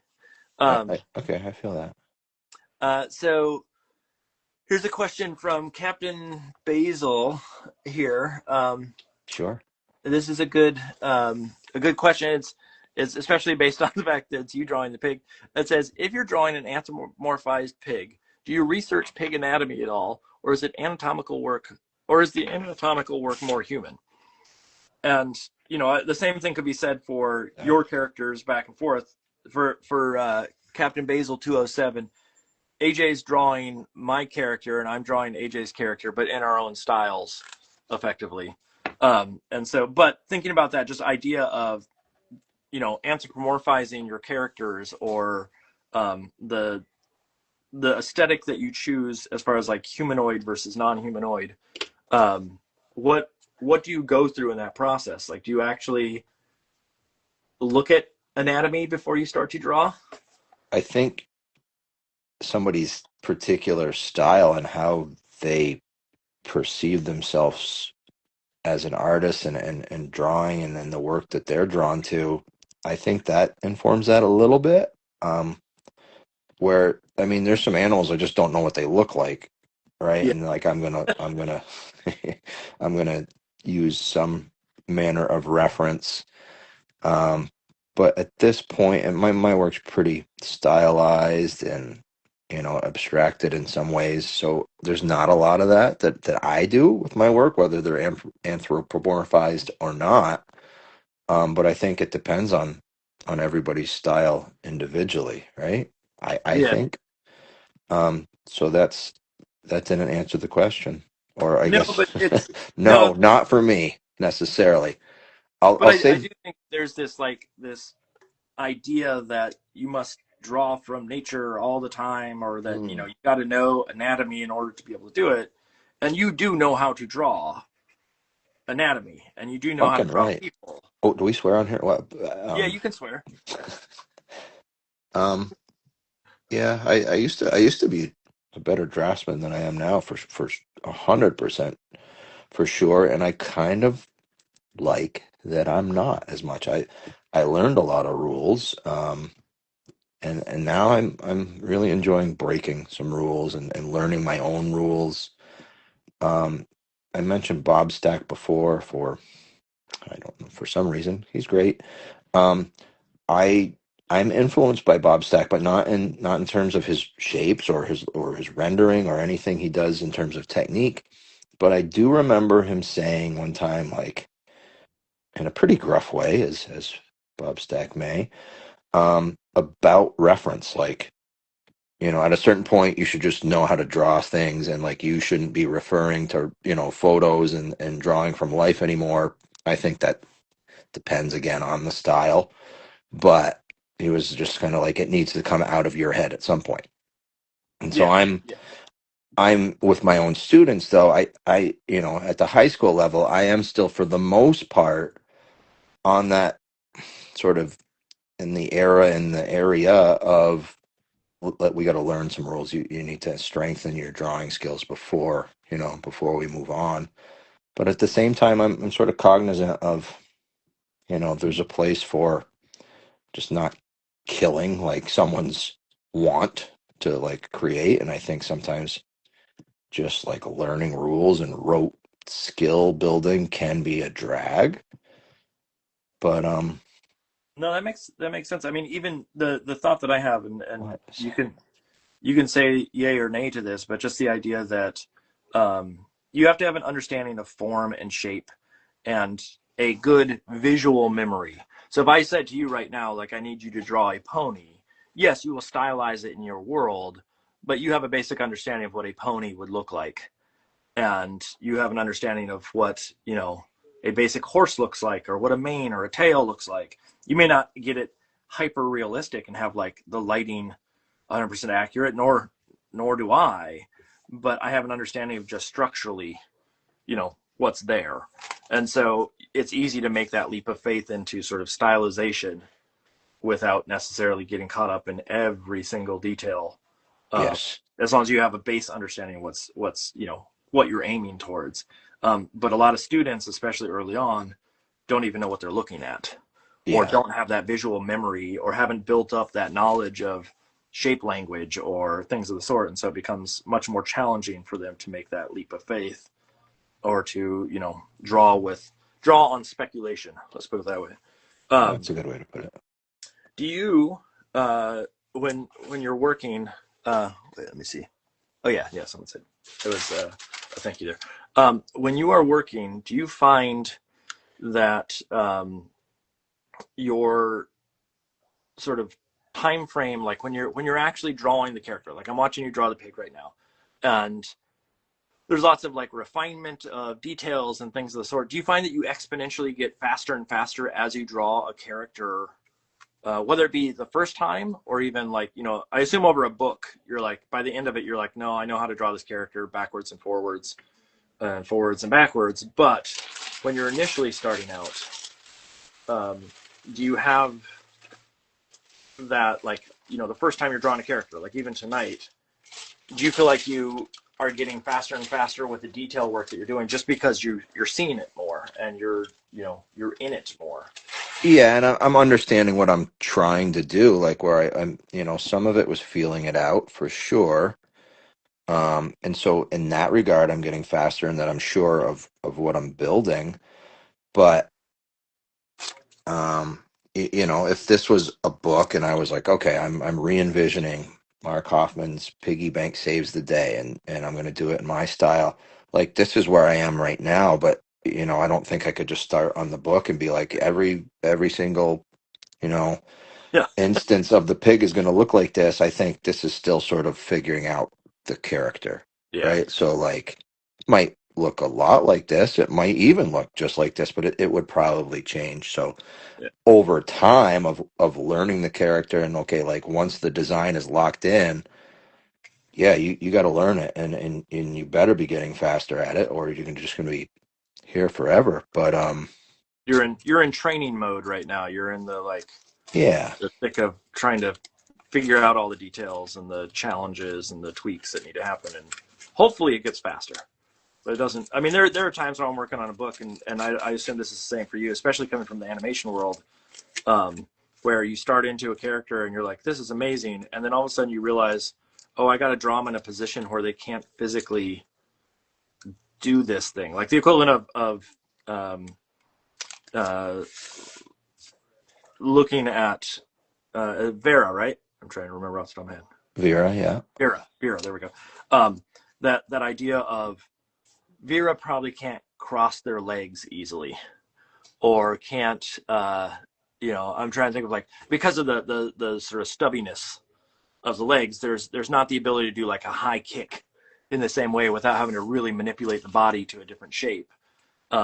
And so some of that is you don't know until you're in that situation, but those are those moments where you go like, oh man, I got to figure out this character again, and like what would they do in that moment if they had to kick up high, or I mean, I've gotten to the point now where the characters I have, like, arms get longer all of a sudden, and it's just because and I don't want to have and to. that works for you. That's Yeah, awesome. I love it. I saw it happening like already with that big blue arm coming off, and yeah, I yeah. love it. I love it. It doesn't make any sense that it's that long, but it's a way to get around some of those hurdles. And I'm wondering, like, as you work, do you run into that a lot of sort of character battles? I guess design battles that show up.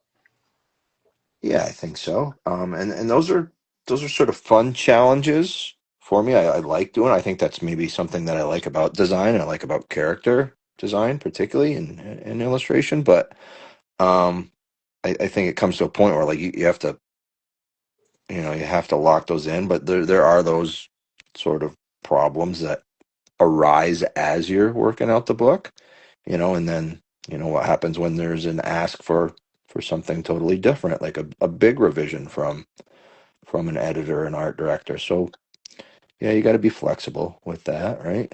Yep. No, there's a question here that I think is a good question too that I missed in Yeah.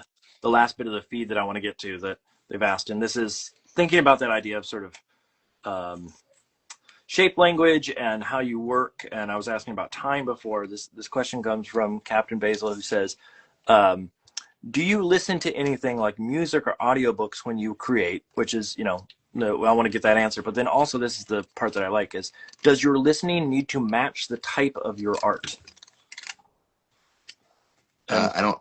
For me personally, it doesn't have to match the type of the art, or I'd be listening to just like I don't know, like KIDZ BOP. maybe I would not be listening to Kids Bop ever unless it was a book about suicide.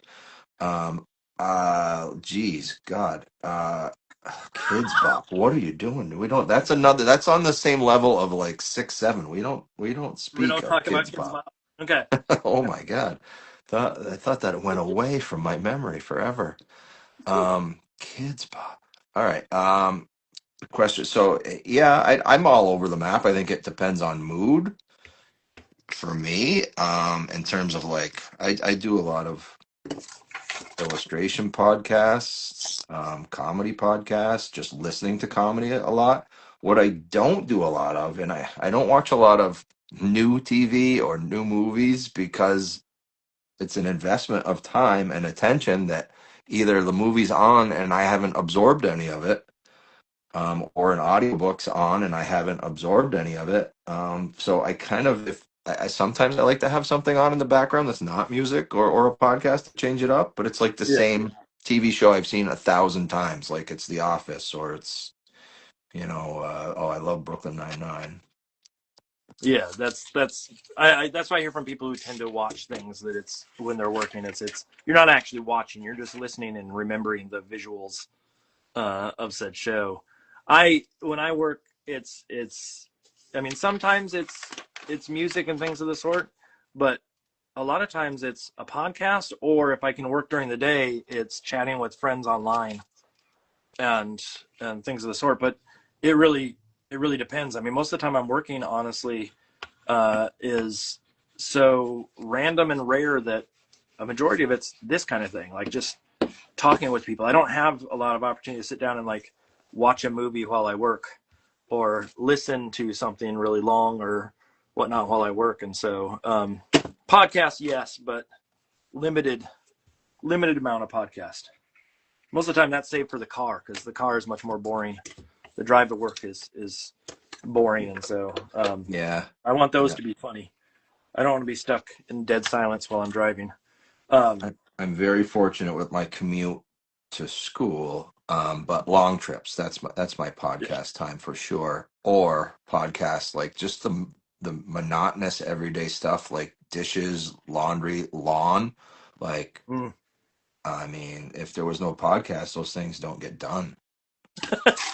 Like, but Now, do you listen to, like when you said the illustration stuff that you listen to, are we talking 3 point perspective? Are we talking like illustration department? What are some of the, illustration department is a go-to, for sure. But a lot of I became sort of addicted to just like buying Domestika courses and Skillshare courses. So like I would like mow the lawn and listen to Domestika, and like if there was, just I would listen. It's not the same as like taking the course and drawing along with it and watching it, but I would sort of absorb things that like, oh, that I want it, and I would go back and look at it, and then sort of feel a little bit more prepared when I went back the second time when I'm actually looking at it and being a little bit more absorbed in it when there's time to do so.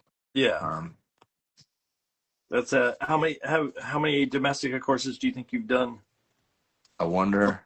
Let's see if it'll call up on here. I don't know if it's on this iPad. To I'm be, logged in, and when I blunt, say done, like doesn't mean I've created a piece for everything. Well, yeah. there's a good Domestika ad. I think that's as far as it looks like I need to update it. Oh, wait a minute. What's happening? If I'm not logged in, I'm not going to even guess it. My passwords. Like I've seen through them. Like All I've right. watched through some of them just to see how they work when I was getting ready to film one and whatnot. But I don't think I've ever actually like taken a Domestika course proper. Like I never made artwork for one either. Yeah, But I maybe I didn't. didn't make that much artwork, but I love them. I absorb a lot of it. But also like I'll buy them with like, oh, like I could use this with a student, and Yeah, yeah. so I love Domestika. I'm pretty impressed by them. I love that you did one. Shout out. Yep, But yep, a lot of them are in like Portuguese or Spanish, yep, yep. and so I have a lot of, or not a lot, but there are a number of Portuguese students in Newburyport Oh, where I really? Okay. teach, and so I've gotten some as like oh, this would be a good fallback because every once in a while there's a student who, like they only speak Portuguese, so I like to be prepared in that regard of like having something for them.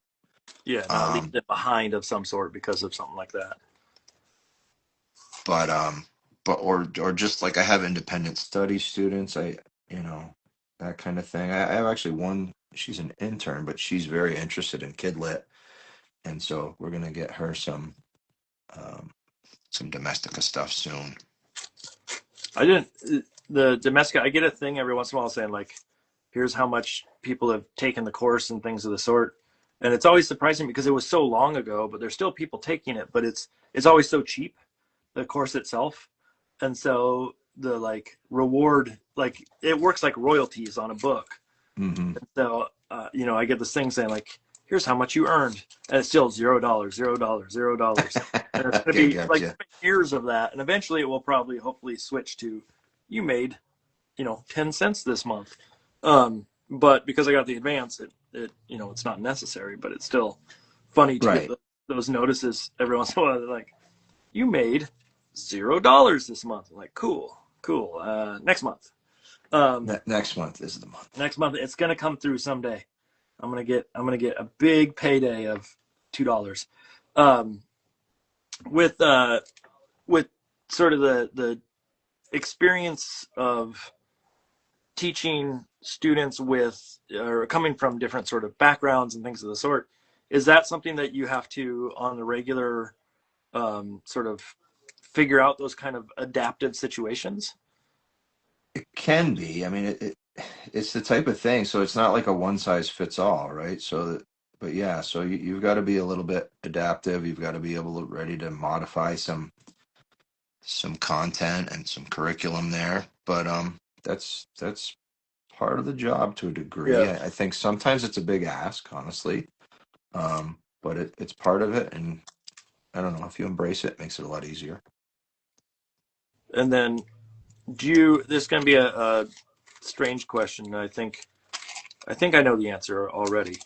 But if you ever landed the biggest book deal in the world kind of situation, would you still teach? Without getting yourself in trouble. I don't want you like Yeah, like your goodbye. your principals all of a sudden like, I heard what you said on that. They're not listening, but I can't imagine they're going to stay up for this late listening to a bunch of artists Hey, talk. they might be. The superintendent sent like a shout out about my book to the whole district, so that was Oh, very, really? Oh, that's very cool. cool.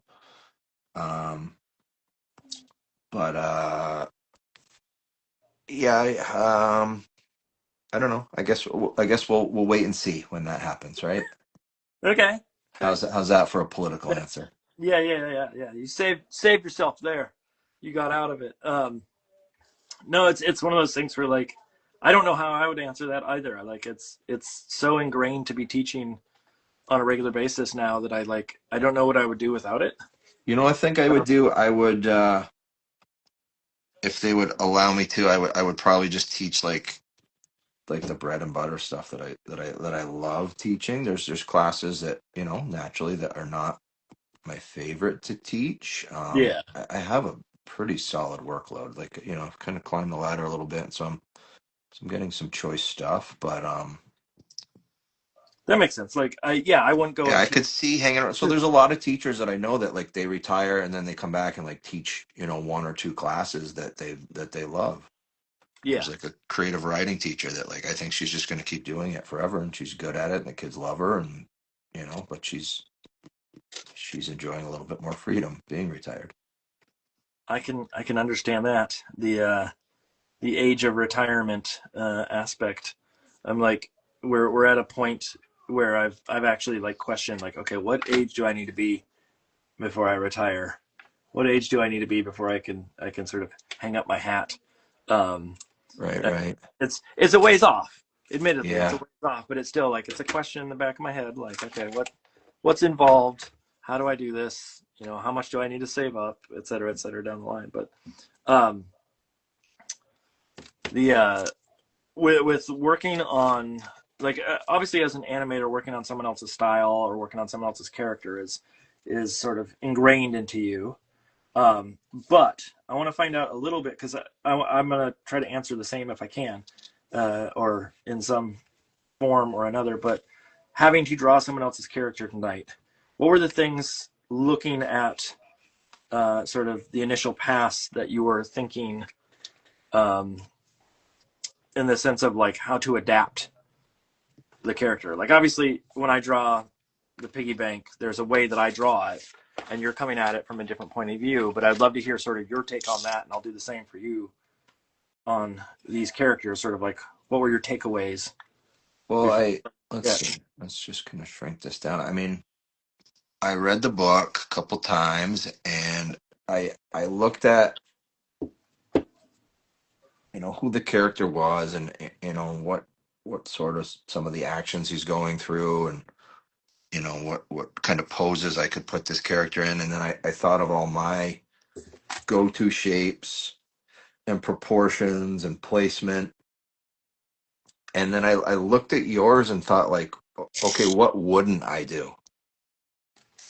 Yeah. And Yeah. because I started to like I said before, I started to copy your eye shape, and I'm like, I love Mark's eyes, but I don't make eyes like that. And Yep. um, I started to do this kind of thing, and I don't even know if you did it in this book, but I think just like subconsciously, I think you used to draw eyes like this if you didn't in the book, but like that kind of thing. Hold on, it's taking a second for the delay here. Oh, Uh, Here, wait, where I'll like there's get like up and look. they fit Oh within a yeah, yeah, circle, yeah, but yeah, when they yeah, look over, and I love it, but I was like, what am I doing that for? I'm not supposed to be drawing. yeah. That specific shape. So like I was looking at sort of your book and thinking like, how much can I get the robustness in there? But I shift, and I don't know if you have the same thing, but like what I'm interested in shape wise changes from sort of week to week, or every other week kind of situation. And so like right now I'm in a long limb, sort of oddly shaped, sort of, I don't know what to call it, like weird bean shaped sort of phase. And so like there was this debate in my head of like I want to capture um, Vera, but I also don't want to um, like I don't want to make a shape that is inherently not my shape. And so like how do Right. I capture that? So like little things, like I don't know if you probably can't even see it, but the way that you did the lines Let me on the stand ears. up again. Yeah, yeah. Here, I'll hold it up closer. But the way that you did the lines on the ears, so we could Oh tell yeah, like back of the ear and the front of the ear, I was like, I'm not just going to do a line, but I'm going to do a shape there that implies the same sort of thing. Or like, I'm probably going to go back in and put white paws on because I know that the Vera has the white paws. And then like the dog, it's like, well, I normally don't do. I don't even know what kind of dog are we talking there. he's a mutt, I guess. He Okay. is a mutt for sure. Like I want to capture the triangle nose, but I also But those aren't shapes that okay. It's very exciting to me to see what you're gonna do. like, but I'm not going to make it as big, but like it still needs that triangle nose because that's part of the character. And So I I have to to, me, like these are fun challenges for that reason. yeah, Like I could see this being like an assignment, like like you see, like oh, you're gonna be illustrating this redone version of Harry Potter cover, or yep. that kind I of just, thing. So I'm it's teaching a class right now called Breakout at school, and it's about sort of style and things of the sort. that's And cool. one of the things that we're actually dealing with currently is the assignment I just gave yesterday was to do a pastiche or a master copy of an illustrator pre Hmm. 1990. And so what I didn't want is I didn't want it That's a to good style. constraint. Yeah, I didn't want it to be something that, and they all go like, really? And it's like, yeah, I don't want it to look too Yeah, close to stuff that's, really. um, Yep, but then they have to do a draw this in your style version of it, i.e., their own version, and then they have to find the middle ground. Like, that's cool. what is the happy medium between it? And I think it'll be interesting to see what they all come up with. But the hard part for them is really, honestly, the research of like, what's an artist that's of that era, because it's just, I mean, to me, that's like, oh, it's not that old, but that's sadly, you know, 40 years old or whatever at this point. We don't But I was need to going to, say any more about that, but yes, yeah, no, understood where you're I going with that. showed them pictures of like Bob Peak's work, Oh um, well, and very cool. some artists like that, and they're all like, oh, that's cool, I like that and whatnot, but they just don't have the reference point. Yeah, But and then it's like, that's yeah, how do you split that thing? How do you make it yours without necessarily, um, like what are the markers of that artist's work that you can sort of bring into your own work and find that happy medium? And that's going to be interesting to see how they all deal with that in particular. So we will get there. I'll find out when I see them next on Monday what they've chosen, but it might be wild. Um, they might be all coming in going like, I don't know, as there's pictures from the 80s. I didn't find them on Google, um, or whatever it may be. But do you have students that are like actively engaged in trying to pursue a career in art, or is it sort of thinking about school? Like, are there students who right now going like you did when you were little? I want to be a comic book artist, And what are the steps I got to take, Mr. Smith? I have one girl who wants to be a children's book author and illustrator, and her parents are very supportive of that. And so, trying to just make sure that she's not pigeonholing herself in any way, and I don't want her even really thinking about style. Just trying to expose her to Yeah. as many things as possible. Um, I've got all, not all, but most of my children's book collections and picture books are all at school, and I use them as reference points with illustration in general. But with her, like, part of what I ever do is just, she's my intern, so like it's amazing that we're allowed to have interns, and so a lot of that is, go clean this, go bring this to this teacher, that kind of Yeah. thing. There's that.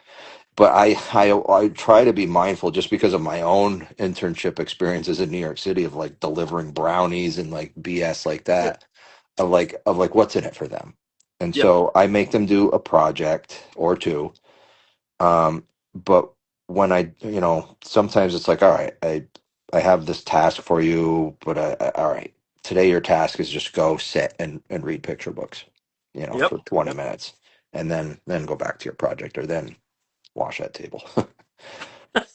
Get that table needs to be clean at some point. Now you can take a minute and relax, but get that table.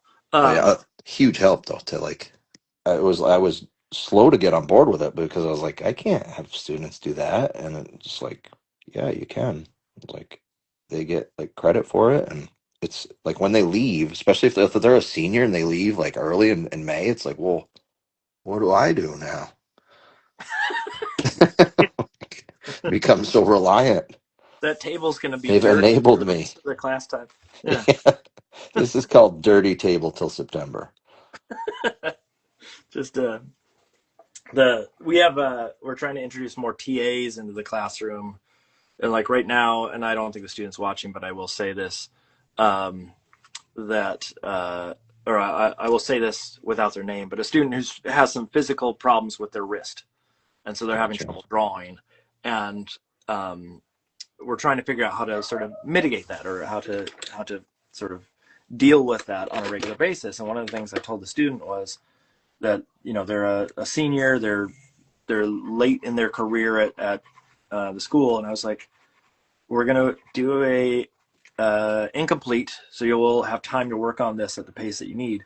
But while you're here, your job is to go around and crit people on a regular basis. You're going to play TA when you're in the Nice. classroom. If you can't physically make the work while you're in here, that's what I want you doing, because that's just as rewarding. And they're not a TA, but I want them to like be more participatory Hmm. uh, situations, because that's going to bring them some knowledge of like, oh, how do you critique, how do you um, help out others, how do you art direct effectively. So um, I see we have a question here from Teacher Marin, who tunes in. Oh yeah, yeah. Hey. Do you select your palette per illustration, or does it have to be the whole picture book? So when you, like in your case, is it the same palette throughout? Um, yes and no. I think so. I have like a signature palette that I go to. Like, that's my well of colors. And for me, it's more like, it's not even like what are my colors. It's like what are not my colors. That's kind of partly how I arrived at it. And so those are the colors that I'm going to try to stick within, but that will change. It's going to go from those colors, but it might be limited to just three colors from that palette for a particular book. Or, okay, we're going to have the full gamut, but we're not using them everywhere. Um, yeah, so a mood plays a big part in that. The tone of the whole book, tone of a particular scene. I mean, I'm of the mindset that most of my books are like, once you pick a palette, it's everything's that palette and you don't change it too much. Yeah. But I also don't do a lot of things that are like nighttime scenes or crazy. I'm not a big lighting person. I don't know if, like, thinking to your work, I don't think of it as being like your books are like lighting is the thing that is the star. Yeah, Of, not a ton. I this piece I don't know if this is gonna work. I'm Piece I thinking, just did for fun. Yeah. Oh, go ahead, please. recently. Oh boy. Well, there's hockey. There's us. Oh, great. Okay. Well, let's see how adept I am at this. Hey, there's us again. All right. We're not. That was fun. A little exploration of stuff that didn't work. But I was going to show a piece. Well, why don't I show it a different way? This is not the finished finish, but so sometimes I'll do more with light, and this was a fun piece to do. But yeah, I usually don't really think too much in terms of like where is the light source? How does the shadow lie? Yeah. If I do it at all, it's more just in terms of what am I doing? Um, just in terms of like not so much sculpting the dimensionality of a character and where light and shadow sit. It's more about just seeing contrast and Yeah. like Yeah. having one thing pop. Like in this instance, yeah, I'm thinking about the surface of like it's a piggy bank, so I want that hard shine on it. But otherwise, and I've got like a little bit of shadow under the cape. That's less about a shadow under the cape and more that this sort of pink of the cape was blending in too much with his piggy butt. That's a term that I wasn't expecting to hear, but yes. No, that makes total sense. And the like I think the same thing. Lighting is there. Like the last book I did, there is night and day scenes, but the characters don't necessarily change color. The background might have some little subtle variations to it, but it's the same thing. Like that was a very well put in the sense of it's about contrast and not about the sculpting aspect of it. But then you have artists who like that's their main deal. Oh Is yeah, I'm not besmirching it. I'm just, no, no, no, not at and all. so if that was a general question of like how do we approach it, well that's a different answer. Like Yeah, that it depends on where you're at but for me, yeah, and it seems like for you, Mark, like that's it's less about where the light source is, how it's affecting a surface, and where the shadows lie, where the cast shadows. It's less about that. yeah. It's about shape language. It's about contrast and it's about composition, but it's not about like the light is going to set the mood for a piece, unless there's a rare instance. Yeah, and Where I I it's I do like to have like some level of dimensionality because I really like this sort of dichotomy or this sort of balance of like something that is really flat and stylized with somehow giving it some dimensionality. So for me, that's a small part of my visual language. yeah. Um, I like kind of forcing that like a three-dimensional look on something that's very flat or vice versa. But I don't make it like the whole end all be all of how or why I'm shading. I think I most of the time when I'm using light, it's just to like make sure something's grounded, make sure it's not floating, which Yeah, that's happens yeah, for sure. quite easily if I'm not paying attention, especially on something like this where like the background is also the wall and the floor are essentially the same sort of color. I want to make sure that I don't end up with that sort of float factor. Um, my wife just said, "Remember when AJ studied the color palettes and many people, Kidlit illustrators, and made a quiz?" How long did that take you to do? I don't know. Is that still up on your Instagram and stuff? It Or could be. You're gonna have to dig like a yeah, couple years ago, or I think it's probably still there. Maybe that was a fun one. So, how long did it take me to do? yeah. I didn't make it for just the post, so I don't know if you remember. I did like a SCBWI workshop Oh yeah, around style, yep. and so it was sort of an offshoot of that. And I was looking at some examples of different artists' palettes. And so that's kind of where that came out of. But that was a cool one. That was you got. I remember seeing everybody tuning in trying to figure out either their own palette or someone else's palette along the way. Of like, oh, that's that person, and some of them were. It was funny because there's some that I looked at and I was like, oh, I'm sure that's that artist. And then I went and looked at it. I'm like, oh no, it's not. It's someone else, and it's because I was thinking of like a very distinct instance or something that was not universal to their everyday making. And like I forget, there were some names on there that I was like, oh, I can spot them in an instant. And other ones where I was like, I have no clue which artist it is, and some of it's just me not knowing the history of some of those choices that are on there. But that was fun when you did that. You should do another one that's like a shape language one. Yeah, that would be cool, right? Sorry, but are you going? Are you going to the conference at all this spring or winter? Like, are you doing any of the SCBWI stuff? The winter one, I haven't talked about it with my wife. I would like to. I put in for a workshop there, and I I really tried to be like the squeaky wheel, but not too much of a pest, Yeah, and I was never given a hard no. I think that was the polite way to deal with me. Um, but the moral of the story is I'm not doing a workshop, so now I'm like, you know. yeah. Do you want to I go? don't know if I want to spend the money because it's, you're going to be, even if I was doing the workshop, you're going to be spending a boatload in New York City just by being in New York City, Yeah, or at least I would be. Uh, and I don't know. So the answer is I don't know. I'd like to go. My agent is going at least for a day. And so I don't know. Or what about you?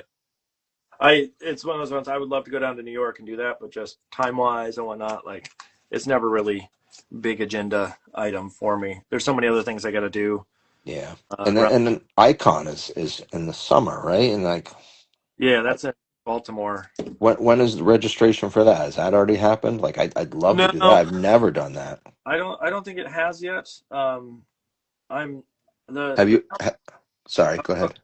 the challenge I have is like if I end up going over to Ireland and I don't know Mm, or so I can't really sign up for things like that until I know whether I'm going or not. And by that point, it may be too late to sign up for some of that. And so, but I would love to go down and go to that. But um, we'll find out as we get closer. gotcha. Have you ever gone to Icon? No, I wanted to, the one summer I was planning on going. It was Ireland became the go Oh, to. I had to not had to. I wanted to go over to Ireland. So it sort of took the precedence of okay, okay, right. choice Mm. away from me.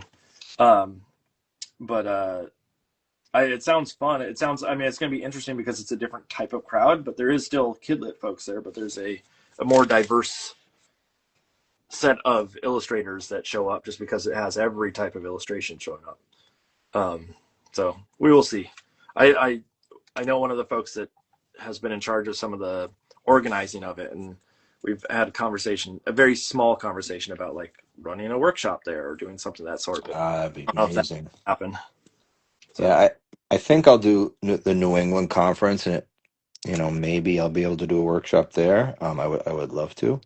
that's in Connecticut. Um, Well, that's not even in Springfield anymore. yeah, it's a different animal for sure, but yeah, that's one that I'm hoping to do, but Yeah, and attend. But we'll see about New York. I don't know. And yeah, Icon, I don't know. Much to decide on that. Much to see. I haven't really given it a ton of thought, honestly. yeah. It's. I mean, it's a financial challenge if you're not Yeah, in those instances, and for people um, that want to go for learning purposes, that's great. But you already have an agent. You already have some of the things that some of the folks go for. So then it becomes a question of like, what's the value to you of yeah, that that. versus the cost? And that's I've hesitated on going to some of them or paying for the online ones just because I don't know how much I'm going to get out of it at this point. But it's highly valuable for those that are starting out, but maybe not so much for those who have already got an agent or things of the sort. So, Right. have you been to the New York one before? Yes. Once, long time ago, and I enjoyed it. I'd gone to the LA one as well, and that was the first one. Not the first one. I had attended some like very small ones before. But Yeah. then the New York was the first like big one, and I would call like the old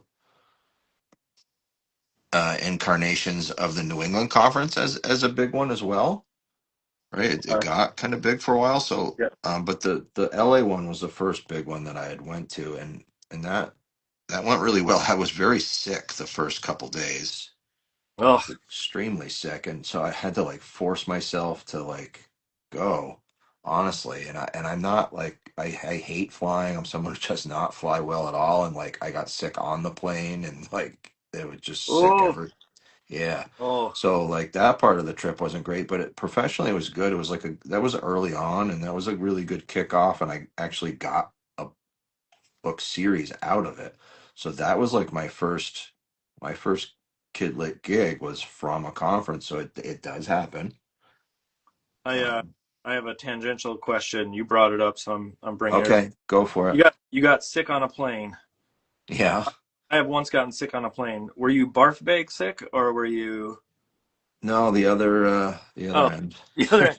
Not to get you gross. I got barf bag sick on a plane, where like I'm sitting in a seat throwing up in a barf bag, and people all around me situation, and like the like horror of that still haunts me to this day. Oh And it was man, yeah. totally out of my control, but it's just like you never think that's going to happen, and then it did. I was like, oh, that was a very embarrassing and very embarrassing plane ride. Let's put it that way. Yeah, for sure. No, sorry to get gross, people, but that was a question of mine. Um, I see Matthew Burr. Wait, okay. People are talking about conferences in the background here. Matthew Burr talking about Icon. What's going Yeah, on? yeah, yeah. Um, as far as some of those conferences, have you ever thought about Milkwood or any of those other ones that are out there, like, or not conferences, but like workshops and stuff? Have you ever been to some of those, or given them thought? I haven't. I don't know if Gina's still on, but I know she's done like is it Whisper in the Woods? Is that what it's called? She's done like some of the other writing workshops and stuff. Yeah.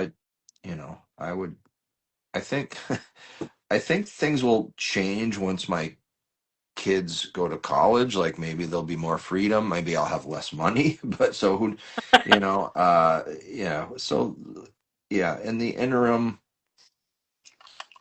probably not going to too many of them. But yeah, I consider all of them. I think no matter where I get to with my career, I like learning. I think I always want to be improving. And I think that's part of it. And those are engaging experiences with, like-minded people, and it's cool meeting new people and creating with them and sharing stuff like that. So I Oh, envision, I aspire to do more. We'll see how that shakes out. matter of time frame. It's when we get old and we don't have, like you said, don't have kids in the house. Then all of a sudden we're gonna have all this time, all this freedom to go do all these fun things that we put off for, and we can. That's like my parents. I don't know if they've gotten past that point, but there was a point where like they were taking cruises to places and things like that, and it's like it was a sign that, hey, we don't have to stay in the house or worry about the kids anymore, kind of moment. Yeah. Get out and do things, and so someday that will be us. Someday, and at that, Yeah, I'm not rushing it. Believe me, because there's other things that come with that, school loans yep, yep, and yep, yep. that. Like Wait, that's how old? coming Because your daughter fast. in high I school. have a junior and a freshman. Oh, okay, yeah, yeah. So you're Yeah, you're yeah, you're that's the edging up right on that's it. the right response. Yeah, Whoa. you are getting close. Are either of them aiming towards art at all? Um, no, one of them's capable enough to consider that, but no, that is about as uncool as you could get. So no. Yeah, I have to go hang out in my dad's class again. That's the. I always felt bad, and it's not bad now, like looking back on it. But there was a kid when I was in school whose dad was a custodian, and another kid whose mom was a lunch lady. And at the time, it wasn't like, I feel like students now are like, they're much more accepting of things. Yeah, Like the lunch lady, it's like, yeah, it's cool, it's Mrs. Davis, she's a cool lady or whatever. But at the time, it was very like, ew. We sure. felt this kid felt embarrassed by it or whatever. And I that idea of having a family member in school, I'm sure, can be challenging, whether they're considered a cool teacher or not. Just your dad gave me a bad grade this semester. You're like, it's not my fault. He's his own person. You've had them in class though, right? I've had one of them in class. It Okay. was kind of funny. It wasn't how I thought it would shake out. She was a model student who had never met me before. Basically, is how. I mean, the students knew, right? They knew Oh that. yeah, yeah, like Yeah. yeah. She acted as if they didn't, but everybody knew, and it was totally like whatever, no big deal Yeah. to them. It's a little bit of a bigger deal to her. That's funny. Yeah. Yes, I'm not sure. I'm not sure who this guy is. I've heard he's tough. I don't know. yeah, Um, that. the I have the option that if my son decided to go to college at the college that there's like tuition discounts and things of the sort. Now I don't think he's going to go, but that is a like that'd be interesting to see. I don't even know if anybody's ever had that at the school, like someone whose family member went to the college, but I'm sure there probably has been, but just not in my day and age. So, um, I'm trying to figure out what color to make this mouse. I know the mouse is a little bit more like yellowish, right? Let me, It's like a yellowy green, yeah. yeah. 'Cause I made some yellow beforehand, but I want that yellowy green. I may have to make some more swatches here to get that done. I was trying to like, So I mean, that's a little on the green side, but maybe I can do a little work to it and get it there. Um, I'm just checking out your work again here. Like, so I so mean, like for the most part, 99% of the time, I'm not seeing what you're doing, so I'm just like taking a break here to. But I love it. thank you, thank you. I'm watching the Piggy evolve or the evolution of it as it was going on, and like watching your ability to do the flowing cape was something where like I don't think I did a great job with the flowing cape on the original, but um, there's moments in every book that are always really fun. Was there a page in particular in Catnip Mouse that you're like that was the one that was the exciting moment for you? Yeah, I think, and just watching kids' reactions to it now, there's like the two big moments. They're very different in terms of tone. That I'm getting the response that I had hoped for. One is like a really over the top silly moment, and kids all asked to see that, to really spend more time on that one. Yeah. And then one is like a sadder, more somber moment, and I really like that illustration. It's like a long spread with like three different panels, and there's a little bit of color evolution going on in there.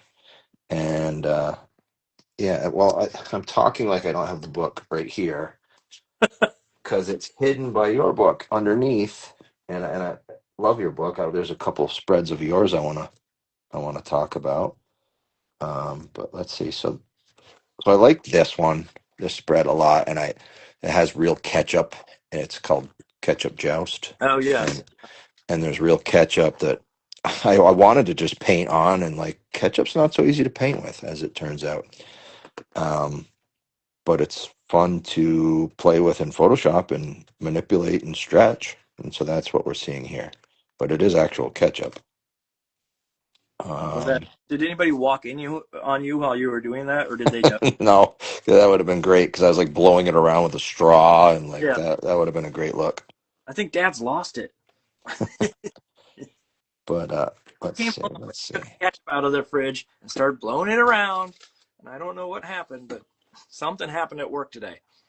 This is a spread that it's like the big payoff, funny, haha spread, and it's working. So that's validating when Yeah. when the mood you want to be laying down is going. This was a fun spread, big yelling anger one. But so here's my favorite spread. Probably it's hard to get it to work to get it to all fit. Number one, but it's a moody piece. It's a long, and we're getting all kinds of glare from the lighting, but And you did a lot of hand lettering in the book too, which is I know that I think you said at one point that you don't do that a lot, but I don't. It's become something that, so like, I did the hand lettering of the title of the last two books just to like lay them out, and I was sort of surprised that they stuck, but they stuck.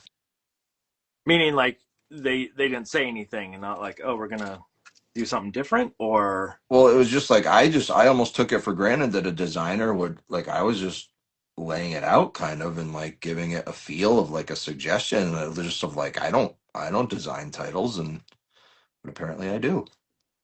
it's funny because whenever I do a book, I'm just like, yeah, I'm gonna design the title. Like I don't even tell them, I just do it, and I've I never had to think go back and go, hey, we're gonna redo that title, and yeah. it's not because I'm like trying to like circumvent their designer or anything of the sort. I've always done it and never even questioned it. But hearing that that this is new for you to put that in is odd to me, because it's always been sort of like I just assumed that I always do it. And maybe this is the first book, the one that I just sent in the other day is the first one I did that I actually didn't do the title on. And it's weird to me because I don't know what font he's going to use in the end, and it may be the font that he's already sort of thrown in the galleys, but it might change, and so I have to wait and see. Mm. Mike Petrick chimed in here, and Hey, Mike. All right. do either of you guys still have a MySpace page floating around out there? What is that? I knew it was only a matter of time before Yeah. someone asked that. Yeah. What? That's a question out of nowhere. Yeah, what? Wait. Okay, so the question is, do you have a MySpace page? Still, I imagine you have it. Maybe. Assuming that they're still like, did they wipe them all? Yeah, I don't know. That's why do you ask? Yeah. Is my question. And follow-up question, why do you ask? Yeah. What's it to you? Yeah, yeah. What are you trying to milk out of us here? Like, I don't think I've looked at mine since what's the last time I've been on MySpace? Like That's awesome. 2008, maybe. Like I don't even know. I don't even know what I don't even know. like I know that like people put songs and like your top 8. I have no idea who's in the top 8. I have no idea. Like I think I was in this house at that time, so that's only reason why I have a guess as to the time frame. But I couldn't tell you at all. I'm waiting for Mike to chime in and say why, but he hasn't broached that subject yet. I think he was hacked. I don't think that was really Yeah, him. that's not him.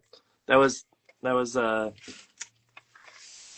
he's out there right now trying to like file our names on MySpace so he can do stuff. He just a conversation starter. That's a weird conversation starter, Mike. It sure worked though. Yeah, no, it got us excited. It was, this is so weird. What kind of insurance do you guys got? All right, sure. Wait a second. Now the question back at Mike is, does he have a MySpace account, and does he remember the password? I'm sure it's got to be still out there of some sort. The real question is Friendster. If you still have a Friendster account. I don't know if I ever had that. Do you have other social media besides Instagram, and like I assume you're on Blue Sky? I'm on Yeah. Blue Sky, but Yeah, like you are. I know you are, actually. That was a dumb yeah, one. I'm not on it. Like I'd say Instagram's a big one, and for the same reasons that I'm sure you've outlined, is like if you ask any art director where they find artists, it's 99.9% Instagram. Yeah.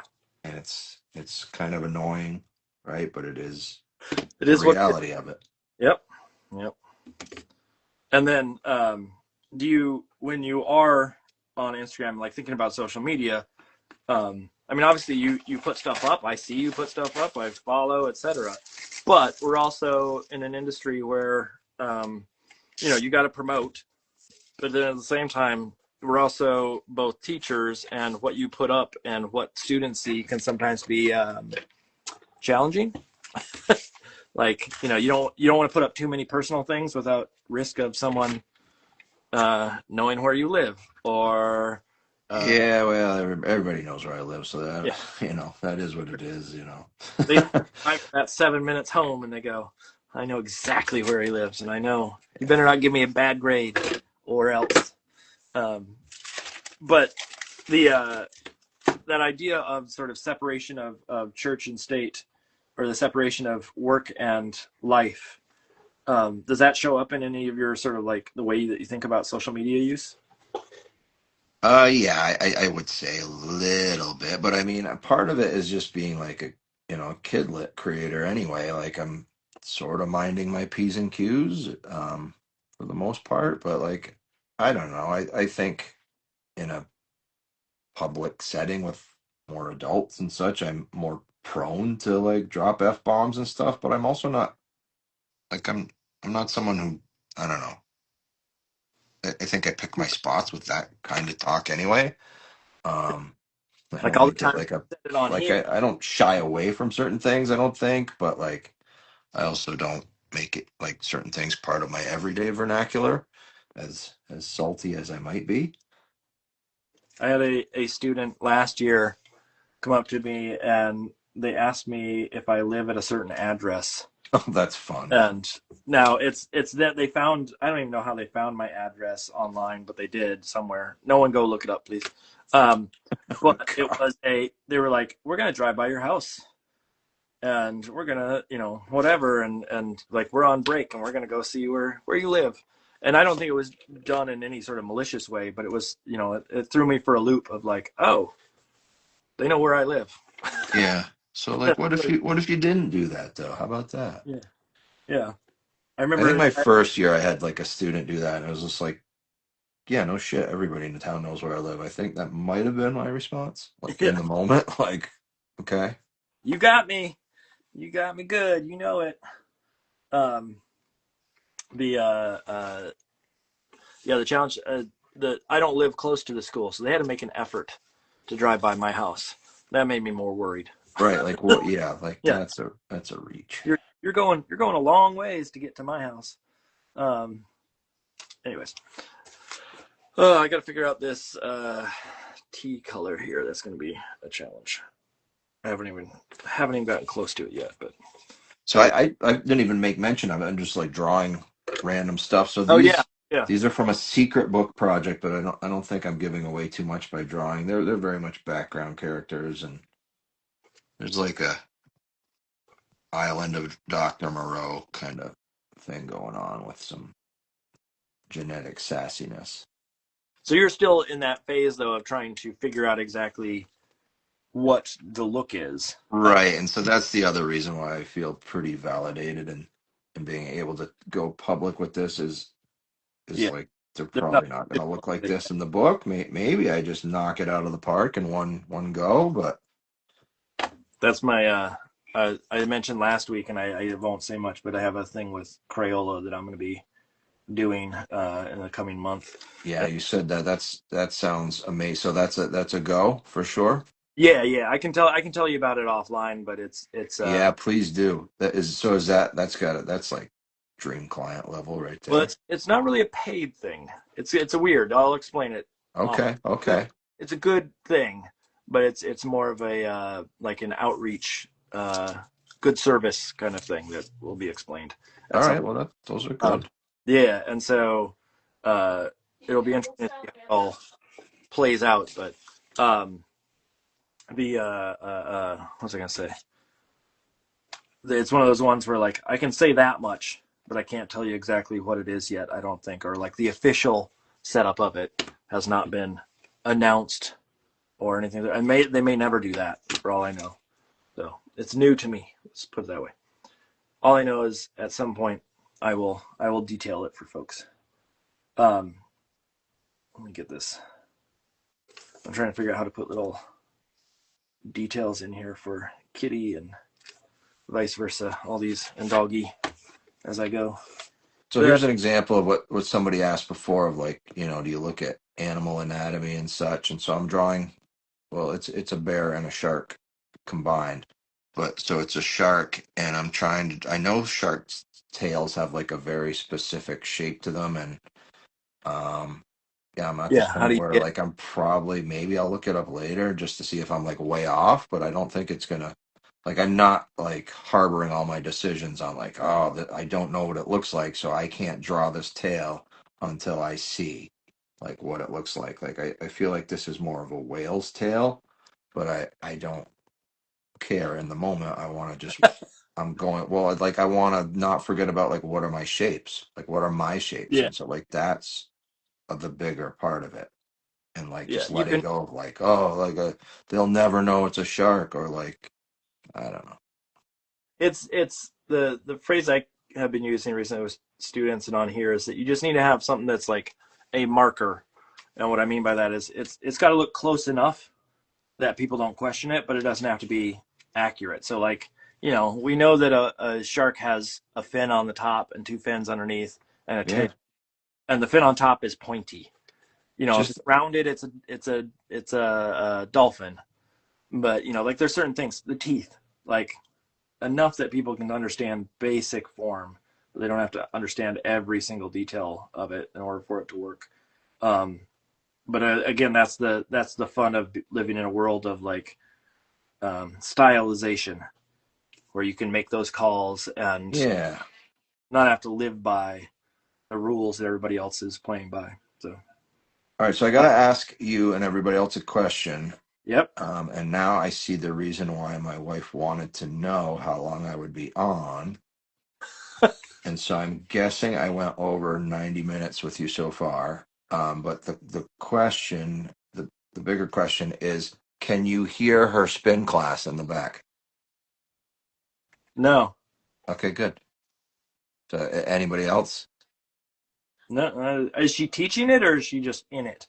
She's in it. So somebody else is like barking out like, you better Yeah. pedal, bitches. I don't know if that's what they say. Yeah. Let's all turn up the dial to. Let's go up to a level whatever. That's all I know. I don't even know 100% what or how a spin class works at this point. Vera has little eyelashes, right? Like three little eyelashes. Yeah, three or two, depending on how many you feel like drawing in that Three. given moment. Doing an Has extra. nothing to do with perspective, has more to do with how many should you have right now. I think the work of putting in the extra eyelash was so taxing, but I did it.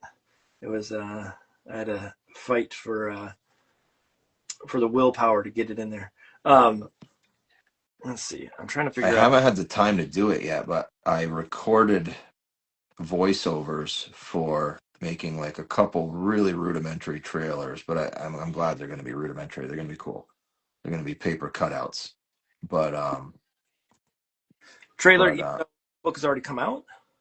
no, I have to like put it together still. Like, all I have is voices and a script and well, I have art, but I just haven't done anything. I haven't like it's not really animated. It's going to be just live action little finger puppets basically. Yeah. But there's different like poses and I'll have different shots and I'm excited to do it. I don't know when I'll do it. Like I'll wait probably till the next book comes out and then I'll do a book trailer for Catnip Mouse, Yeah. right? Like, I stopped. I think I did trailers at the beginning, like a couple of them here or there, and I am not proficient enough in some of the software to do fancy ones, and so it took so long that now I just haven't done a trailer for stuff in so long. And yeah.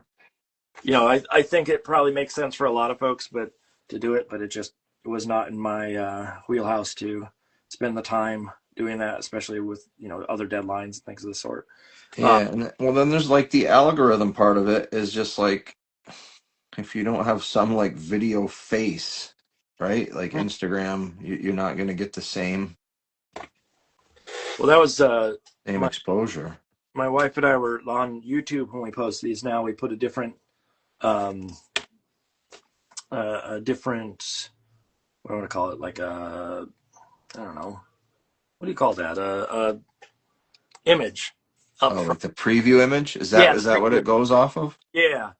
And so like, well, there's certain ones that are better. We watched a video on like what makes the best preview image, and there were rules about like certain setup of faces Hmm. that make it more interesting for people to tune in. Something that has the before and the after, so they can see the sort of progress happening in it. There were things like that that sort of showed up, and so like now when I post those, the type of image that goes with it is a little bit different than what it was previously, but it's Mm-hmm. still, it's still basically the same thing, but it's minor little tweaks. But it's annoying that those change on a regular basis from one app to the next. Like what works on Instagram doesn't work on Blue Sky, and what works on Blue Sky doesn't work on this. And Yeah, it's me being an old grumpy man. You know what I don't like? it is. But like, how many of these friggin' things do you need? Like, and like, Very I few. don't know. It is grumpy old man syndrome, but it's like legit. It's like, come on. I I And was like, telling are we really moving the needle? Like, no. I on book today sales, maybe. in that class when we were talking about style and things of the sort, I told them that, you know, I've gotten to the point where I'm less likely to change and try to adapt to too many new variables because I feel like everything's going to swing back the other way eventually. And so what was once you know, the way to do it and now isn't may come back and they'll go, well, actually, we do like it when you use this many hashtags, or we do like it when you do this, or whatever it may be. And so I'm tempted not to change as much or to, you know, not make as many leaps towards the new hip thing just because it's not, um, the payoff may not be as big. Yeah, there's not the same ROI on it, for sure. And it's also like, I don't know. I have better things to do with my time, and like Yep. I'm proud of that. I'm Yep. not gonna like apologize for it. Like, I so like that. I'm proud of it. I'm happy with that. And I'm it should be. proud of telling you to get off my lawn. Like, Yeah. damn kids and your Instagram. Do you, with I mean posting, you post frequently, and then you also started the new sort of like behind the scenes um, footage, and I recognize the behind the scenes footage. There's a background that I think is your work, in that, like, I think it's your desk at work if I remember correctly. um, but has that been good and rewarding to do those videos? Like, have you had a good response? Yeah, for some of them, for sure. Yeah, tagging librarians, that's been a good one. That helps. But yeah, I don't love being in the video myself, like having a video of me, and You don't want to be it's like, fake. oh, I guess I should have shaved, like could have not had that, like those things. And just what you don't see is like, especially if it's not just like a voiceover or just like you know, animation or a still image on those videos where I'm in it, you don't see like the 47 takes of like one sentence. You know what I mean? You talk about like undo, like and procreate. Oh my God, I can't just like look at the camera and say something. It's I don't sound like this. It's just like like just ugh. We were doing a I forget what it was. We were doing some talk or some video that my wife wanted to post the other day, and my son was very grumpy about something. I don't remember what it was, but we did this take, and we're trying to get it done. It's like dinner time. We need to get it done before I make dinner, and we're trying to hurry. And then I do the whole take, and in the last second of the shot, my son's shoe or something goes, I think it was a dog toy, went flying by my head and ruined the entire thing because he was Ugh. angry about something, and it just, like, that's how he took out his frustration. And then we had to do it all over again, and he learned his lesson very quickly. He was like, I'm sorry, I don't know why I did it. But it was one of those things where it's like you have this take and it was going well, I think, at least, and then all of a sudden stuffed it, or a dog toy goes flying by, and the second take was probably fine too. um, but it's one of those ones where, like, yeah, I know the pain of redoing. We have loud dogs, and those dogs. How is that going? How long have you had them now? It's been a minute, and how is that all going? I've had them for, or we've had them for, I think, 2 years now, something like that. So they're probably Yeah, that would have three. been my guess. Yeah, and they're fun. I love those dogs. I am That's awesome. I am a I am a dog person. 100% a dog person. That is, And I can't remember, is this new? Like, I'm a dog person now, or like, were you always? I can't remember. I mean, I had a dog when I was little. I think when I was like 13 or something like that, our dog passed away when I was little, and so we had cats after that, and so it was always cats. And so when we got a dog when we first moved to this house, I loved Uh, dogs. Dogs are fun, but that dog, or I'm sorry, the dogs that we have now, just because of their scale and who they are as characters, I have just fallen in love with like little dogs specifically. wow, And that's so cool. I'm yes, they're my babies. Um, I don't know if I could I ever still love do a little dog, but every so often, I think maybe I could. because do you have a dog? You have a I have a chocolate lab. yeah. I was gonna say I remember you having like a big dog, and chocolate labs are huge. He's not huge for a chocolate lab, but he's still a good sized dog. He's got some beef Um, on him. That's I don't know. I like being able to snuggle with my dog. I like being able to also like wrestle with the dog. And he loves to actually he kind of combines the two. He's a snuggle wrestler, is how I would describe it. And it's so fun. And once he gets going, you just start laughing. I love doing that. So I don't know if I could do that with a smaller dog. oh yes, you can. You can wrestle with him. You're just gonna win every time. That's the Well, difference. yeah, I don't win every time with this guy. I don't know Yeah. what's gonna happen. He manhandles me, but it's funny. It's fun. Now the little dog. The thing I like about the little dogs is you can dress them up. That's the. I know it sounds like I'm not saying they need to be purse dogs, but like you can put them in a little sweatshirt or something like that, and they look so cute. And you can't get those in the scale that's right for a big dog. Like we had a big dog, and we could never get the right size. But the little dogs, I mean, they come with a lot of personality. I will say that much. But they're a personality that I love. And I still love cats. Don't get me wrong, cats are fine too. But I have realized that I'm more of a dog boy as time goes on. It's like a horse girl. I'm a dog boy. Um, let's see. I'm trying to figure out the schnoz on the dog here and how I want to do this. I'll do some little snout marks there. Um, so when the graphic novel stuff, when do you have to really like jump in hard on what you need to do? Like the cover is due at a certain point, but when do you actually like Yeah, have to dive in deep?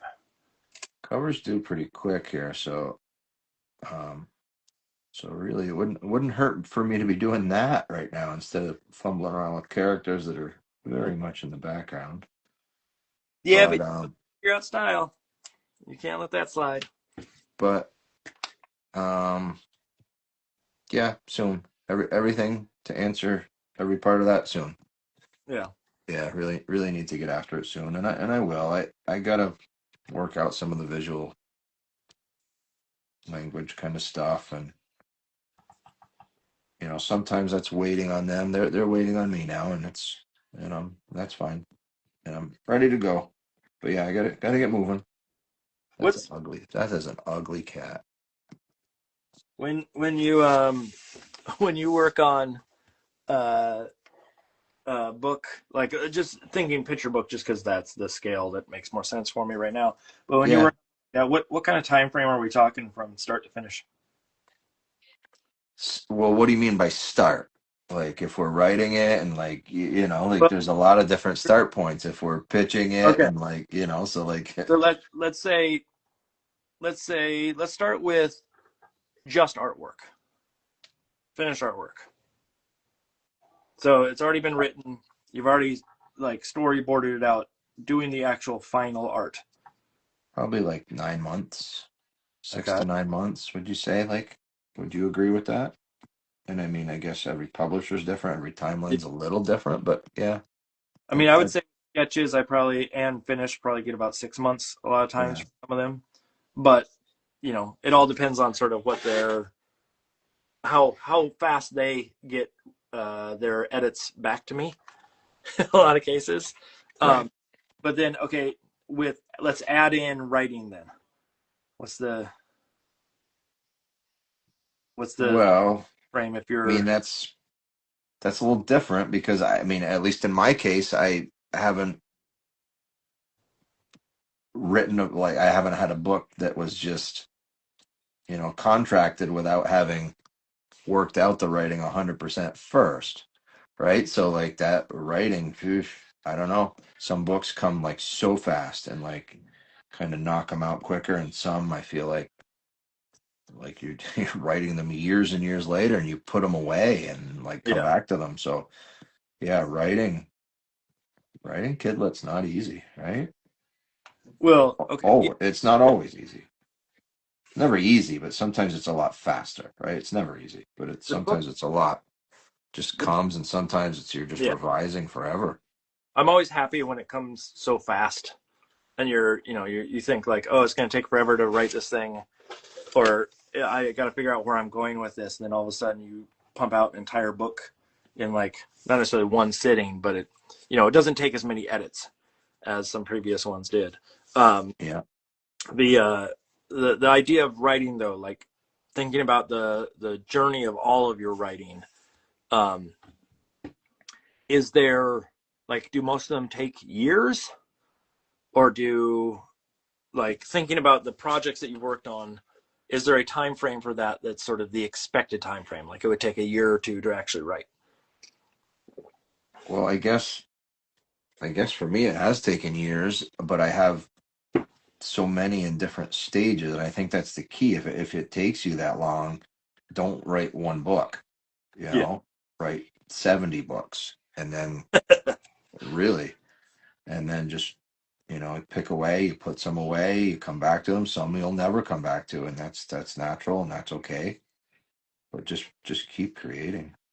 I'm doing a series of on some of these Gavin Doodles. I've been doing books that are faux covers, just ideas on a cover, and I've done a couple of them now, and I have another one that I'm going to do next time as well. But they've sort of sparked some ideas in the background that I'm going to try to write out, um, and it's a matter of I wondered if that's what you were doing, because I didn't really catch on. I noticed that you were doing like perspective covers. So did they start as ideas you already have, or did the ideas form in the moment of creating like on the Gavin Doodles? uh, there's an idea of what I want in the image, but then the idea for stories, like I have the Choo Choo Kitty Train. Um, Yeah. that one, I have an idea of a story like when I started it, but not like flushed out or anything. But I do have an idea for that one now, or the Hole to Nowhere one that I did last week. Like there is an idea that I have for that, and I just need to sit down and write them out. I just got to get the time to do it. Yeah.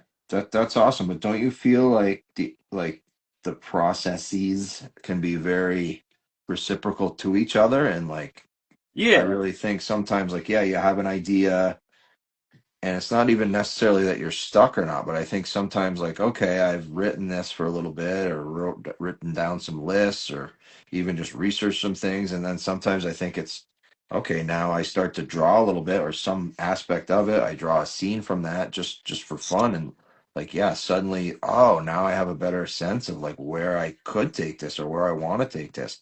And I think the opposite is true too. yeah, the back and forth sort of nature of drawing informs the story informs the drawing, and a continuous sort of relationship that goes from one to the next is definitely sort of happening in that case. Like, I don't think the initial idea I had for one of them was pretty simple, and now it's gotten more. I don't want to say it's complex, but just the theme, it has been officially stated. It's not just an idea; it's there is a narrative that can be built around it. Yeah. I love that when that happens, and it happens naturally. The problem is it doesn't always happen naturally for me, so I have to force it sometimes. And that's where I struggle writing wise, is trying to get it to feel organic, and get the story to come out organically. And sometimes that's not easy for someone who wasn't trained as a writer of sorts. Let me see. I want to get a tongue in here for this dog too. I'm trying to sort of add in all the details now.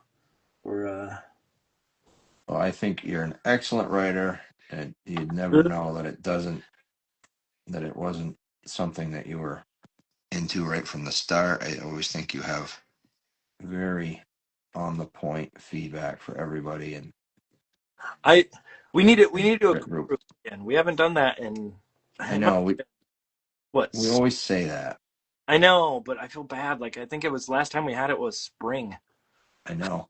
So like what I was just thinking about this, and like I think we should just have it, and like well, this is when we meet every time, just like like I don't know, like drink Yeah. and draw new report they do like every third thirsty Thursday or what I think that's what Yep. it is. Yep. So something like that. And we do that.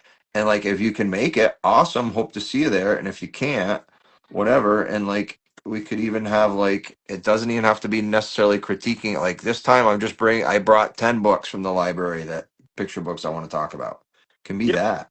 Like I think there's a lot of different ways we can benefit. Doesn't I'm always have to be talking totally about. game for that. I think especially the only downside would be just if no one else makes it and you're sitting there alone. So we'd have to have some other Then who's going. But I think that idea of like presetting it's the first Monday of every month or it's the first whatever it is, and we just really, I'm hoping you guys don't show. It's just an excuse for me to get out of the house. That I'll just tell my wife I'm going to crit group, and yeah. like I hope you guys don't come. No, That's um, it's a yeah pizza and but I could deal. I could eat a pizza by myself. yeah. I'm sad enough and pathetic enough to do that. Sure. We can do it. I mean if we want to set one up, I'm more free now, so I'm absolutely game. Is Gina still on? Because I like putting that all on her shoulders. Yeah, no, I don't, my guess is Gina is tuned out for quite some time, but she hears from us enough already. Uh, Yeah, she does. the Gina. I still am like very very proud of the fact that Gina put together that Kidlit postcard art day. Yeah, Um, I'm proud of her too. that has blown up and like it's Our such Gina. smart. Yeah, our little Gina. No, but just that idea of like it was such a smart thing to do, and really has helped probably a ton. Did you Uh, know our little Gina has, I think, like some book news for us soon? Another one? I think I can I'm not gonna speak on it, but maybe you want to pick her brain. Oh, okay, interesting. Yeah. I I mean, she just had the King of Books come out. Well, that wasn't that long ago either. That was probably a couple weeks ago. Yeah, Or or in the I think late summer. was it? Yeah, It really? Well, I guess that's because the I problem. know school hadn't started yet because I went and picked it up Okay, Gibson's. that's the problem. I have no concept of time. I was thinking we're in like early September right now. Like I forgot that we're actually in October. That's a me issue. That's Yeah, just no, time flies, so yeah, I get it. um, Do porcupines have long tails? I should know this. porcupines. Do porcupines have tails? Yes, they have tails. No, wait. Porcupines. They have tails. Yeah, they have tails, but not long tail. Yeah, they might not be long. I'm gonna say they're medium length. I don't. Don't even start with they don't have tails. They like No, I know they have tails, but like I just don't know how visual the what's tails are. that's on par with do you have MySpace? Yeah, that's not, we don't say that just like 6'7" and all those other. Yes. You never say that porcupines don't have tails. Oh, I think I'm getting close on this guy. This is All right, it I needs gotta something. It needs something. I need to trim it. It doesn't need as much on this edge because I don't want to put something in there just for filler because that'd be silly. So I will trim off about an inch off this edge if I can. Where's my blade? There we go. all right, that's probably not the finished design, but in the moment I like that cat porcupine. You're gonna have to tell me about this project at some point because bear, shark, cat, porcupine. Like I don't know where this thing is going. Yeah, it's a fun one, and it's Wait, this is the graphic novel, or is this something else? yeah, no, this is a graphic novel Interesting. that you're not supposed to see about, but like Yeah, I feel pretty validated in that. yeah. Have you But signed a contract? so Technically, no. Oh, okay. Well, then It's forthcoming. okay. I'm assured. Knowing Kidlit, that could be tomorrow, and that could be Yeah, right. So like, I, yeah, I felt pretty confident about that. Like, are we the only business where that's like the norm? what? Just 'Cause I don't love that, but I no. feel like I'm confident like it's going to come. Like, but I would not recommend that to us. Like, I don't know. That's a I mean, weird kind of thing, yeah, right? recommend that to someone say like, yeah, just start doing work on it because it's gonna come. But you're also working with a big publisher, and so you know that they're, So right, that is a very big part of it. yeah. If they were some nobody, then yeah, then you might want to question that more. But I the, Nobody.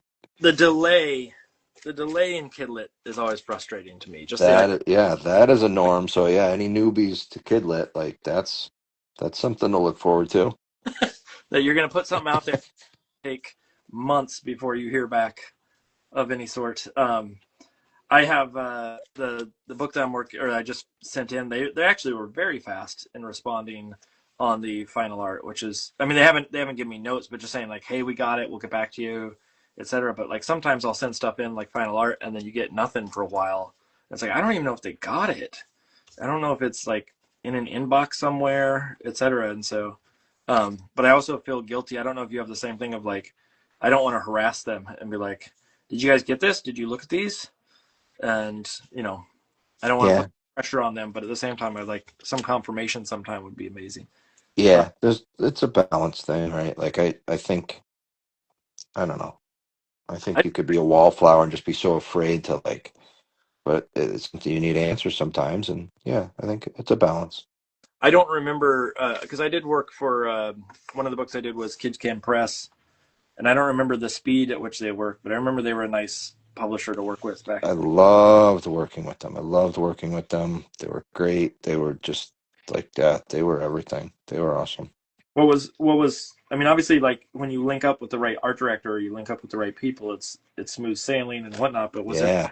that like beyond that was a kicker for you that like that It's just everything was very just simpatico, and like the communication was like instantaneous. Like I don't care if Kathleen's on or not. Kathleen, if you're watching, or if you ever watch this again, or if you don't, like you're a rock star. I loved working with Kathleen Keenan. That's good. I don't remember who the art director. I think you even wrote me when you started working on the project or something. Yeah, who is this person? Who are these people? I think maybe it was someone else that wrote me, but there was someone that wrote something like, "Did you work with this art director?" And it wasn't someone that I had worked with, but it was same company basically. And I feel like it was Kids Can that was the one. Maybe it was Groundwood for somebody that was reaching out, but um, it'll be interesting to see especially with the bigger publisher, sort of what the differences are, like how smooth of a ship those are. Like I remember when I worked with Penguin Random House, they're pretty fast in their turnaround and Nice. whatnot. So they maybe just have more hands on deck kind of situation that shows up, but um, I'll be interested to hear sort of how that goes for you long term. Let's see. Oh, you know what? There also has a dark stripe, two dark stripes on the tail, right?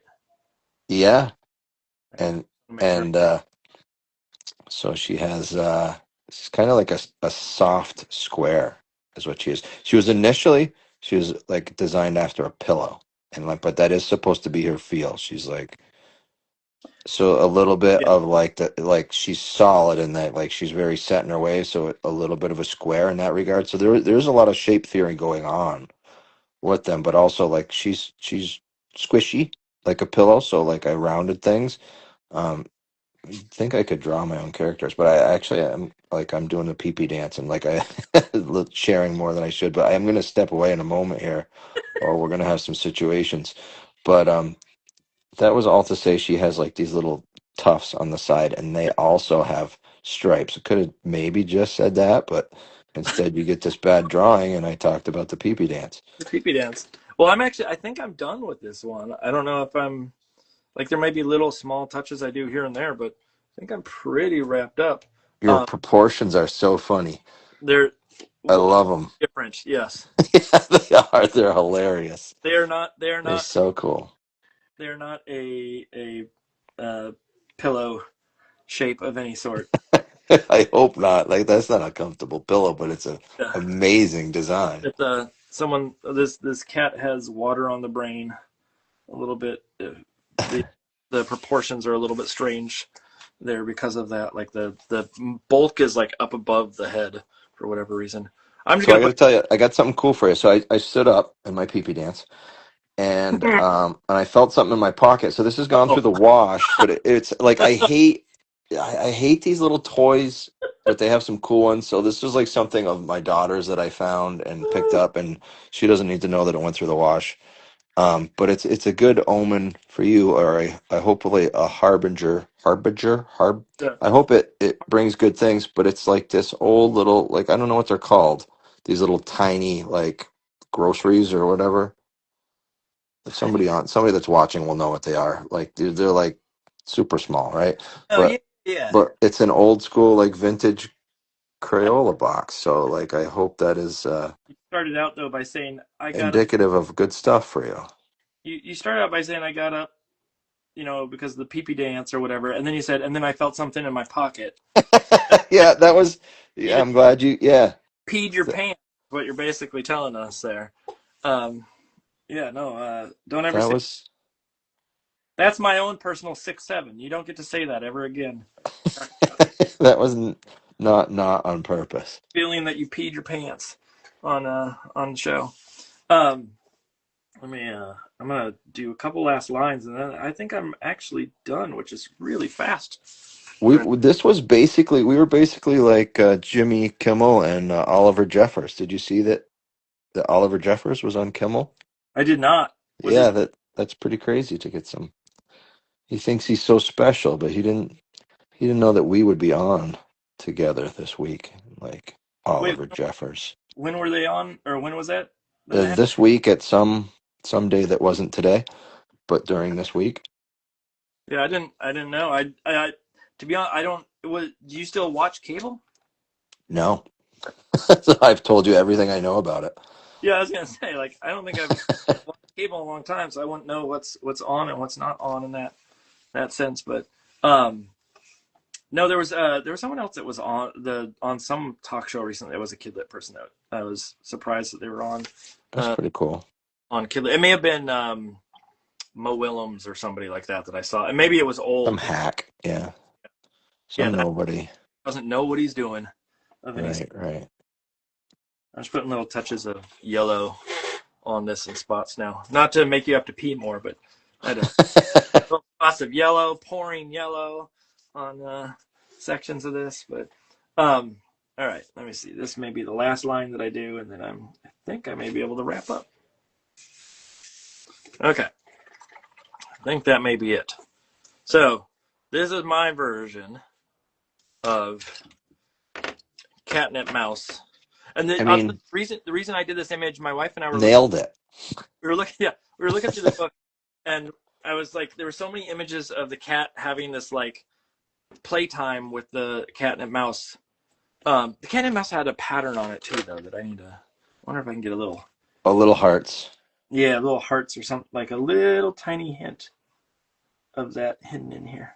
And like me, like a few years ago, I would have had to have like the same number of hearts every time, and like that's an example, a Well, very small example, but one example of me just like letting go and like there's hearts yeah, on it. yeah, that's I there are certain characters that I have that same thing. Like they have to be precise. Like the Piggy book. I don't know if you took off the dust jacket, uh, Oh, I didn't. but Ready? We're gonna do that together. every one of those I put a That's hidden my book. Here's your on the undies. Um, and when I do that, the whoa, what? yeah, it's the belly of the pig. Originally, it was going to be a big, So cool. um, but I tried to be as accurate as I could with the placement of the tape and Oh, right. things of the sort to match what was on the interior. But it's still, it's not, it's not perfect of any sort, but I've gotten to the point now, like the last book I worked on that was collage, like in no way does stuff match. Characters change shape, the colors shift a little bit, But etc. I think there's like consistency of style in your inconsistency. Do you know what I Yeah, mean? I I used that with someone the other day. I said that same term, the con the con you know the consistency of inconsistency. Yeah, it was the exact. I thought I was being so original with that. No, no, it was not that you're way behind the times. Um, no, it's but I think that is a way to look at that. So like when people start to ask about their portfolio and like, oh, my stuff needs to look the same. Like, no, it doesn't. It just needs to be consistent in its inconsistency. And it's hard to explain to someone what that actually entails. But Well, it's not because you have a lot of visual examples of it, and just yeah, say, "Do this, kid." let me see. Okay, I think I'm done with that. There we go.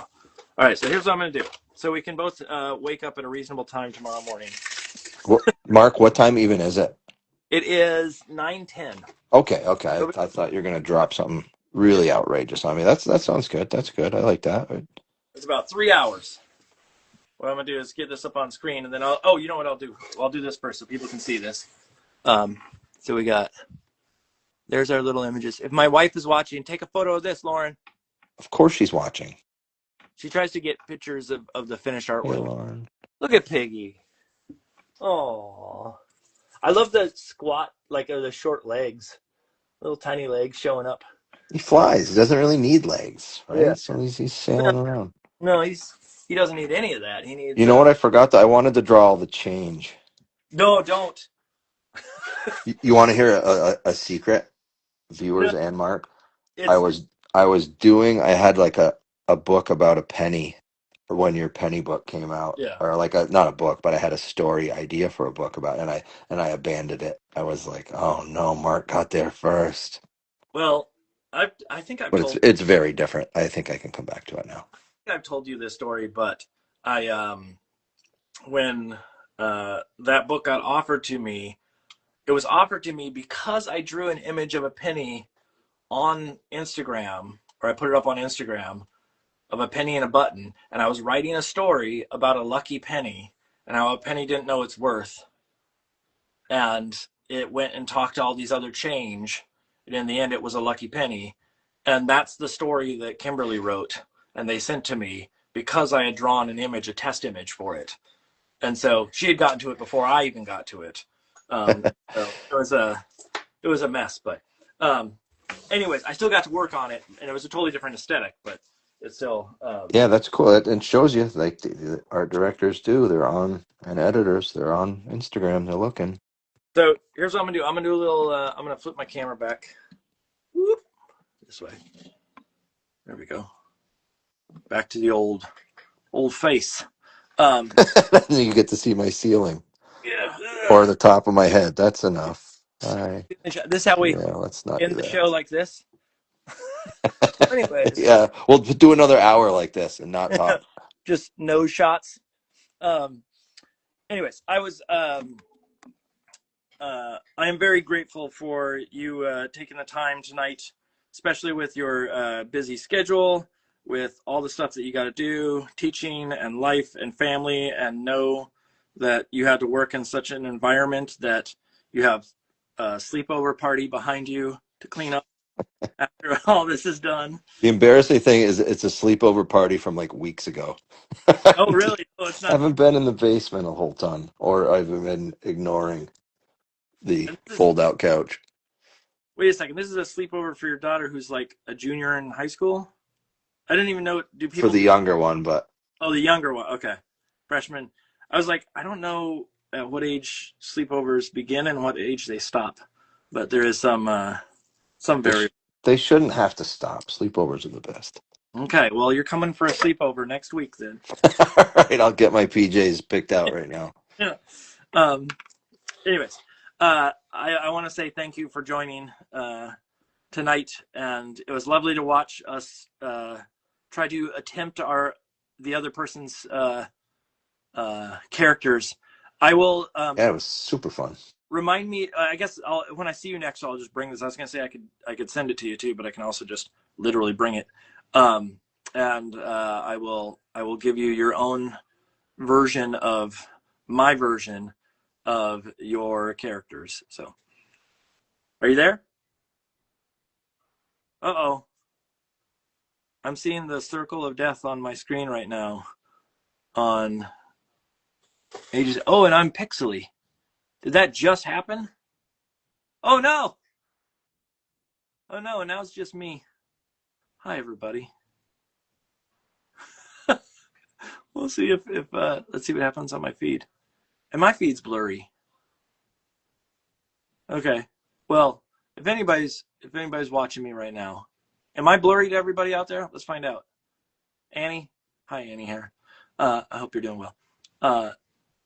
Is my feed blurry to everybody else, or is it just my incoming feed that's having an issue? Oh, it is blurry. Oh no. Okay, it's pixely. Well, here's what I'm going to do then. I'm sorry that's blurry, everybody. We're going to wrap up here in just 1 second anyways.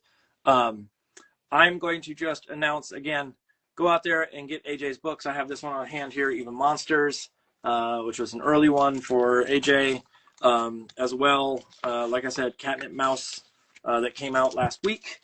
And then next week, we are going to have on someone that hopefully everybody knows. I don't know if you know this person, but we're going to have on the one, the only Dan Santat is going to be joining us.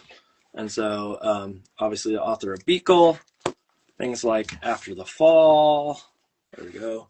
And then also A First Time for Everything, which is his graphic novel that won the National Book Award.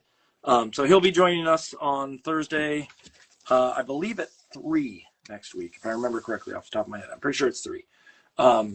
And so tune in for that. Otherwise, I will reach out to AJ and just say, sorry, it dropped there at the last second. I don't know if it was his feed or my feed or what, but obviously things are blurry. Otherwise, tune in next week at 3, and I will see you all then. Love y'all. Bye.